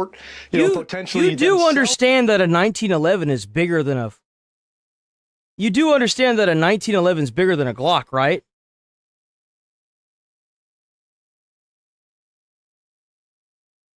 I just don't like Glocks. I'm not a big fan of Glocks. I'd much rather have a 1911. Become targets, but we want to make sure we do every single thing possible to get this guy and get him back to his home and his family. Absolutely. Let me ask you one last thing. Like, I know you can change the barrel. No shit. Like they say that instead of plinking with a 45 chamber, you should switch it to what was it, like a. I think the 1911 can have a 380. I think. You want to switch to a smaller caliber because it's cheaper. It doesn't help your aim when you're shooting the big boy bullet, but, That is, if indeed, tragically, if Iran was able to capture this pilot, will that change the negotiations dynamics? It'll add a factor, but it will not change the overall dynamic because this is not about a single person. It's the trolley problem. You cannot derail an entire strategic issue of stopping Iran from ever getting nuclear weapons because one of our people's in jeopardy. President Trump and the rest of the team will do everything they can, but the first mission and the major point we need to get done is to make sure Iran is not a threat to the region and the world. All right, Jim Hansen, thank you very much. Great insight as always. Have a good weekend. Be sure to like and subscribe for all the... America is winning the war. You third worlder? America's obliterating Iran. Oh, you shot down one plane? Oh, you shot down one plane so you think you're winning the war now? What about the other 1.2 million soldiers that we have on standby? What about the rest of the United States Air Force? What about the, like, actually, you know what? How many planes does the United States Air Force have? How many airplanes does the United States Air Force have? 5,000 to 5,500 military aircrafts. And you shot down one. Well, I guess there's only 4,999 to go. It's been a month. Get used to the fact that you're getting your asses cleaned by missiles. Fox News latest. Shit talk all you want. Keep posting your fake little AI videos all you want. Hate to break it to you, but you cooked.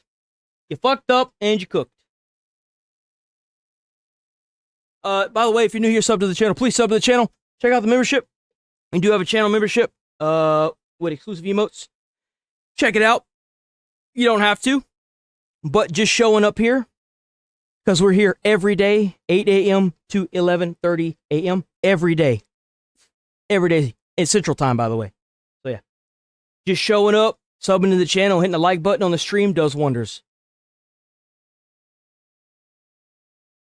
Okay. Yeah, time for like one more video, I think.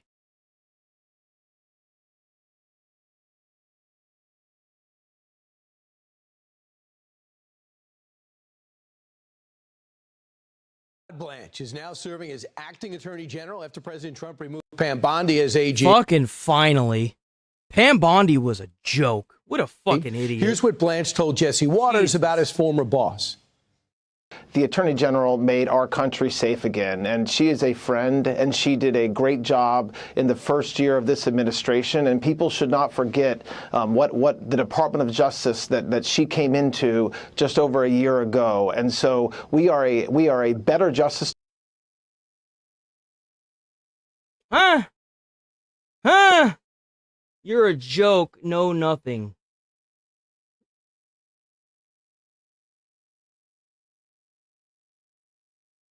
Huh?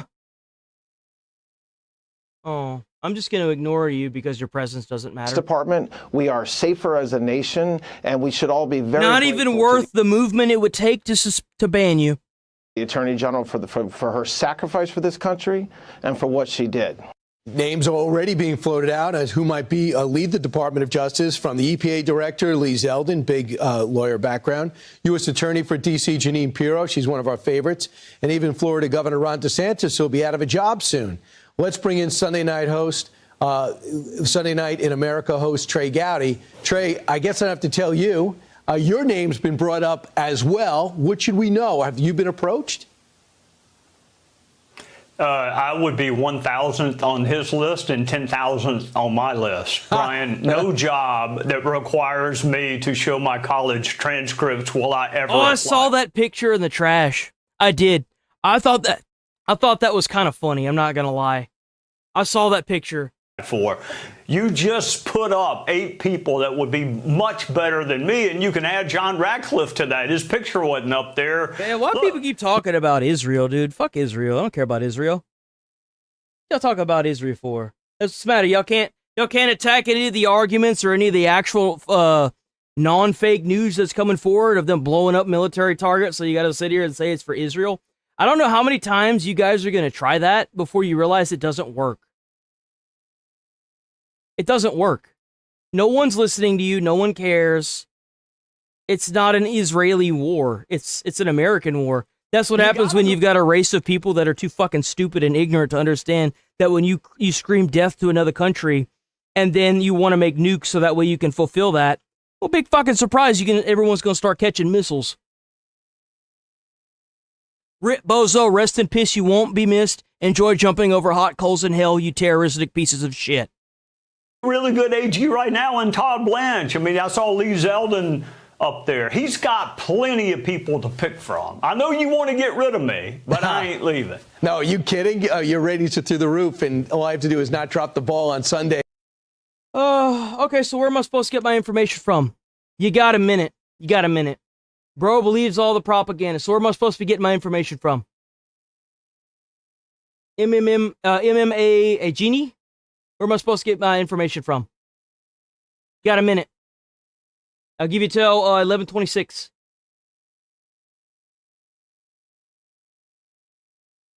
I don't want no bullshit either. Anything that's not answering my question is an immediate perma.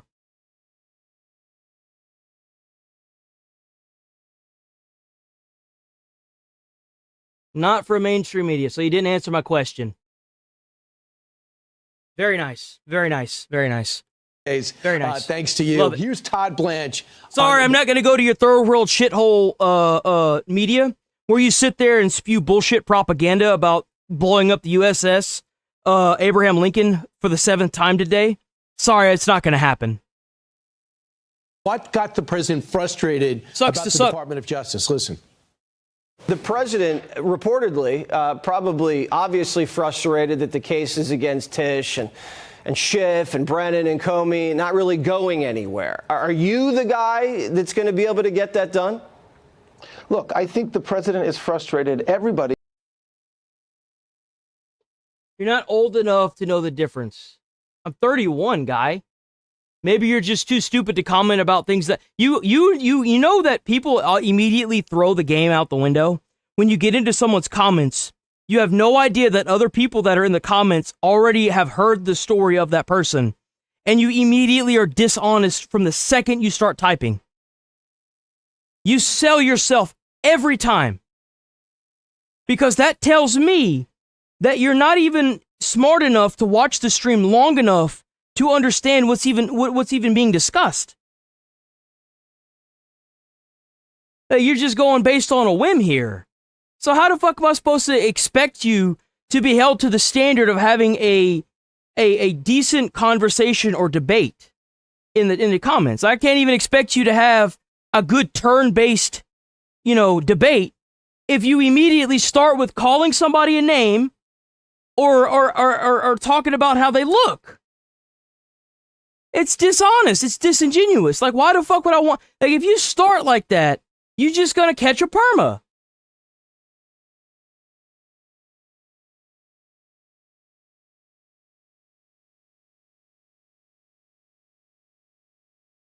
You care about is your likes and follows so you can try to make money off of other people's misery. Oh, are you from a third world? You are a joke. You know nothing. Oh, look, guys, it's a third worlder that thinks that he can do something. I love making content off of these idiots, man, because they just keep coming. I delete them today, and they fucking respawn and are back the next day. It's always the same shit, too. If you've been here for the past week or even a couple days, it's the same fucking comments. Literally copy and paste the same fucking comments. They don't have anything original. They're just waiting for somebody who's running the show to baby bird the information to them. Like, it's the same shit. What we saw happen for the past 4 years is unforgivable and can never happen again. And so certainly I don't mind the frustration. I appreciate the frustration because we do have to make sure that what happened for 4 years never happens again. So, I mean, he obviously... 7 days a week. I'm here 7 days a fucking week. And it's not... It's the same comments. It's the same fucking comments. These guys might as well just be copying and pasting this shit. It's the same shit. Wants the job, and the president obviously trusts him. Oh, you're an idiot. You know how many times I've been called an idiot? For every one of these dumbasses that I ban, it's like, dude, come on. What kind of timeline? I could have made a lot of money by now. Shit. Timeline. You know the president. What kind of timeline you think he is with this? Because he needs. Oh, look, another third worlder that thinks that dude. Like, I love it. Oh, you still ain't enlisted yet. Oh, go make another account. Maybe it'll work tomorrow. Yeah, he does. He needs a Todd Blanche. Todd was a great deputy. Todd's a real lawyer. He was a former federal prosecutor. You know, he highlighted the president's frustration. I'd be frustrated, too. He lost his first term in office. And that's what's so sad about it. Is like, you pull them up hoping to have somewhat of a good conversation. It is just so brain dead. Like, goddamn, is it stupid, man? He watched his family be deposed by the likes of Schiff and Swalwell. The problem is, as you know, Brian, I mean, good facts make good lawyers. When you're going to the grand jury and you can't even get an indictment, when you get a no bill, which, by the way, is almost impossible to get, then you're not going to win at trial. So the thing I don't get about Pam is you and I both know she had another one. This kid sits behind his computer. Bro, it's not like I haven't heard that 50 fucking times. Oh, look, another one, guys. Oh, look, another one. Oh. This kid sits behind his computer and thinks he knows what happened in the... Dude, like, how many of y'all are just gonna sit here... Oh, wait, that's the wrong button. Like, it's the same shit. Y'all don't even have anything original. It's like... It's nothing to do with Jeffrey Epstein. There are people in the files like Steve Bannon who got a hero's welcome at CPAC while Pam Bondi's getting fired. I'm not going anywhere, bro. I'm not going any damn where. Y'all better enjoy my fat ass sitting in this chair. Because as long as I got people that are willing to listen, you bet your ass I'm going to show up. I can't tell you how many streams that I've done over the years where there's nobody. Then God the Fish showed up, and then more people showed up. I'm not going anywhere. I stuck around when there was one person watching and I wasn't making a fucking dime. You think for a second I'm going to go somewhere now that I'm making money out? No. I'm not going anywhere. I'm going to be here talking about how we should bomb more terrorists over the fucking world and how we should be taking more of these motherfuckers and holding them accountable and putting them in a New York City jail. We need to fucking do a goddamn, Doritos needs to partner up with the United States military. They need to make the black Dorito, call it the B2 or the B2 Dorito or the Black Death, or call it a nice catchy name that sounds really badass and patriotic. And every missile, every dollar that they make on that Doritos needs to go towards a missile for a fucking bomb in Iran to take out a terrorist.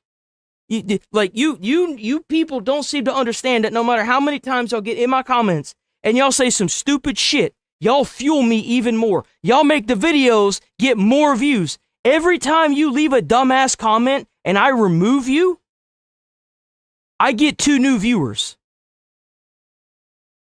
So please, keep making content for me, because I love making shorts on people saying the exact same shit 7 days a week, which is how long we're here, by the way. Sub to the channel, please. Like the stream. It helps out with the views. We're here 7 days a week, 8 a.m. to 11:30, every single fucking day, pulling up idiots and making fun of them.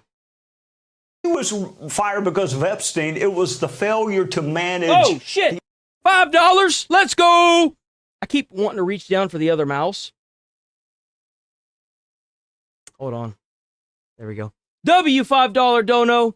By the way, we also have a channel membership. You can check the channel membership out. After effects, and for that you can blame Republicans. I mean, you got. I've got exclusive emotes that I made. I don't have an editor either, so every video you see is done by me.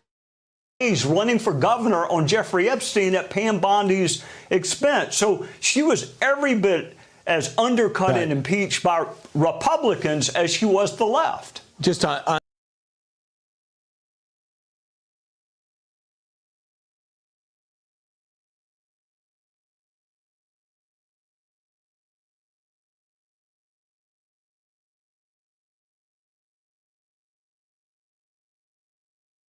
You know what's the best part about my job?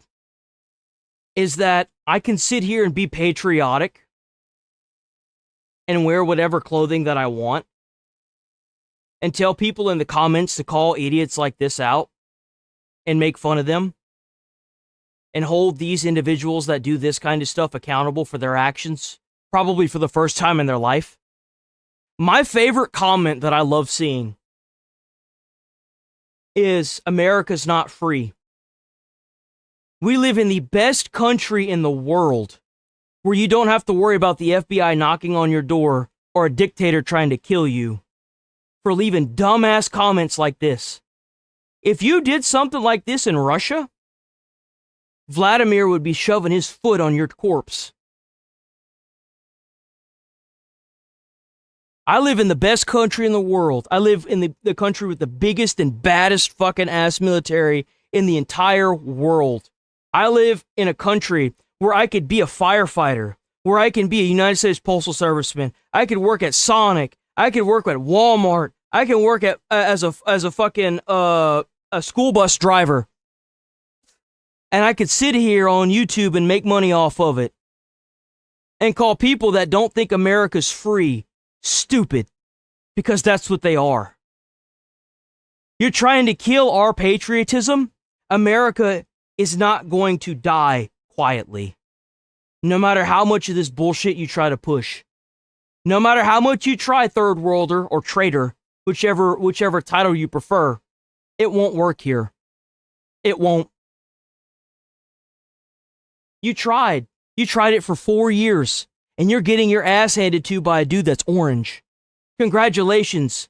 You've been naturally selected. On the Epstein situation, Steve Bannon was trying to rehab him with a documentary on Jeffrey Epstein. And number two is more Democrats have been caught in the crossfire than Republicans. And Tom Massey suddenly has an interest in this story. He had no interest for 10 years. But if it hurts Trump, it's okay with him. The President of the United States is doing something else I think is very unique and very important. He asked J.D. Vance to head up, become fraud czar, and really start And you know why we're free? And why America is the way it is? It has nothing to do with a goddamn fucking illegal alien or a fucking immigrant. It's our armed forces, dipshits. Think about how many people would be speaking German right now if it had not been for America. Ain't no illegal built this country. Our army did. Our army made sure that every invading force, our veterans built this country, not these fucking immigrants, these illegals. Now, I don't have a problem with immigrants. If you came here legally and you do in the process everything. If you joined up for the military, I see you as an actual veteran. If you joined up for the military and you did everything you had to get here legally, and you went through the process, American. You're not an immigrant to me. You're an American. Like this African American, Asian American. No, bro, you American. If you's born on this country and you ain't an anchor baby, you's American. I'm sorry. That's just all there is to it. That's just all there is to it. And veterans built this country. Veterans are the reason why that flag is out there waving its colors. Veterans built this country. They're the reason why it's still adhered together with spit and hope. Because even when everything was lost, them veterans were out there taking down terrorists from day one. Where our money's coming from. Some of the people making money off our social services are from other countries. What's your reaction to what they've been finding, especially in California? Well, if you want... Who gives a fuck about the railroad? Who cares about the railroad? We don't even use the railroad anymore, dude. What are you talking about? Who the fuck cares about the railroad? Everything's transported via, 18-wheeler or plane now. I mean, I guess if you, get the cargo containers, sure, but, who the fuck cares about the railroad? You wouldn't have no goddamn railroad if there wasn't no goddamn land that you could build the railroad on, dumbass. What you mean? You wouldn't have no damn railroad. It'd be a bullet train. Job security, go be a fraud czar in the federal government. I mean, JD can work till he's 120 at that job. This is what for us, the bigger government gets, Brian, the more room there is for waste, fraud, and abuse. Wouldn't be no New York police if the fucking veterans didn't secure the land. It all falls apart, man. Oh, but they joined the New York... Okay. Why is there a New York police? Well, there's a New York police because the veterans secured the land. So, number one, wouldn't be shit if we didn't have the protection. I love seeing these people that cry, we're spending too much on it. No, we need to be spending more on the military. You know why? Because we need to be using them to get all these illegals out of our country and lock up all these damn criminals. That's why. As a government. Number two, quit hauling the Attorney General over to Congress to help you with your gubernatorial bid. Let her stay and manage fraud cases. How's that for a novel idea? Let prosecutors be prosecutors. JD can't prosecute anybody.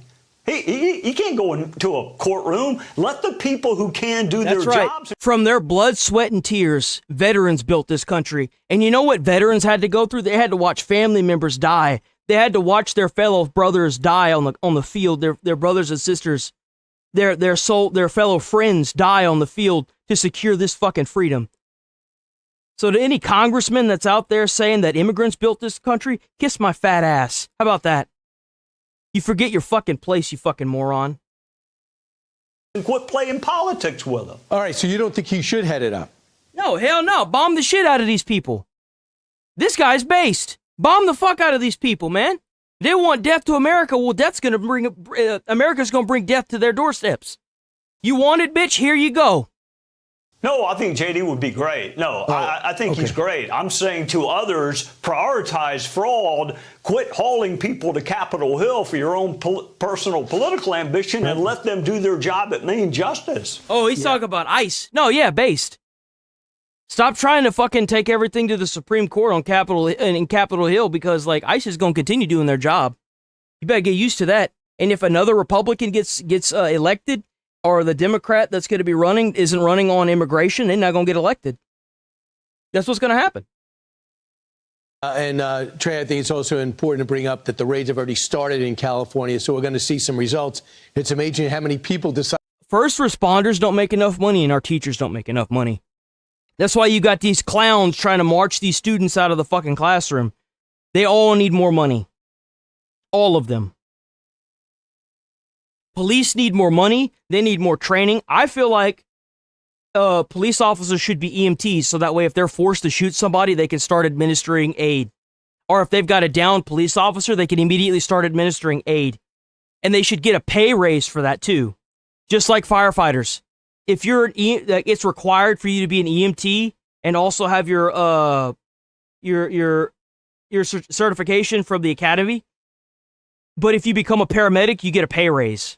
It should be the same thing for police. There's no reason why somebody with a gun doesn't know how to do certain basic things like EMT, basic EMT. There's no reason for it. To have their last days in California under hospice care, and they suddenly revive themselves. That's a story that we need to cover. Trey, we cannot wait to watch you Sunday night at 9 o'clock, and what a great bus shot you have for your logo. That is fantastic. Great photo shoot. Trey Gowdy, thanks so much. I'm Steve Doocy. I'm Brian Kilmeade. And I'm Ainsley Earhart. And click here to subscribe to the Fox News YouTube page to catch our hottest interviews and most compelling analysis. All right, y'all. I don't think I'm going to do the fish stream today. I think we'll continue the fish stream on Monday. We'll do that like 5 days a week because I'm trying to enjoy the rest of my weekend. And we'll be back on tomorrow. Now don't keep that in mind. Please sub to the channel. We're on all 7 days. Now what I've been doing is I've been like kind of winding down with a fish video or fish stream after this for like 11-10 minutes. We're going to start doing that again on Monday. We'll do that like 7 days a week. But we will be back on tomorrow, bright and early, 8 a.m. to 11:30, doing the same shit we were doing today. We'll start with gaming. We're going to work our way into politics, probably finish off with politics. So if you want to hear more about bombing the fuck out of terrorists, you're in the right place. We do this 7 days a week, 8 a.m. to 11:30 a.m. Central Time, because I'm in Texas. Check out that membership. The membership has exclusive emotes. I have no editor. I do everything myself. All of everything. I stream to Rumble, Twitch, Kick, and YouTube, big and small. I edit videos Monday through Friday. I also upload shorts. If y'all see a video go up, leave a comment, hit the like on it. You don't necessarily have to watch it. It does help out with like hours and stuff. But what helps it get promoted is leaving comments and interacting with it. That's why a lot of these people that leave these dumb comments in my chat don't realize that the more you comment, the more you engage with the content, the more you help me out.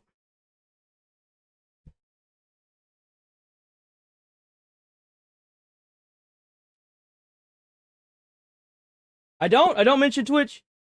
It's because Twitch is dead. Like every other channel that I'm streaming on is dead. It's because like I'm on YouTube and I don't really promote anything else because like I want the majority of people to stay on YouTube. I'm sure I'm going to get suspended on Twitch for this, but I don't give a fuck. I don't really care. I'm sorry, but Twitch is dying. I mean, let's be honest here. If we're being fucking honest, Twitch is inevitably going to be put out of business if they don't figure out what they're going to do with their shit. Like, let's be honest.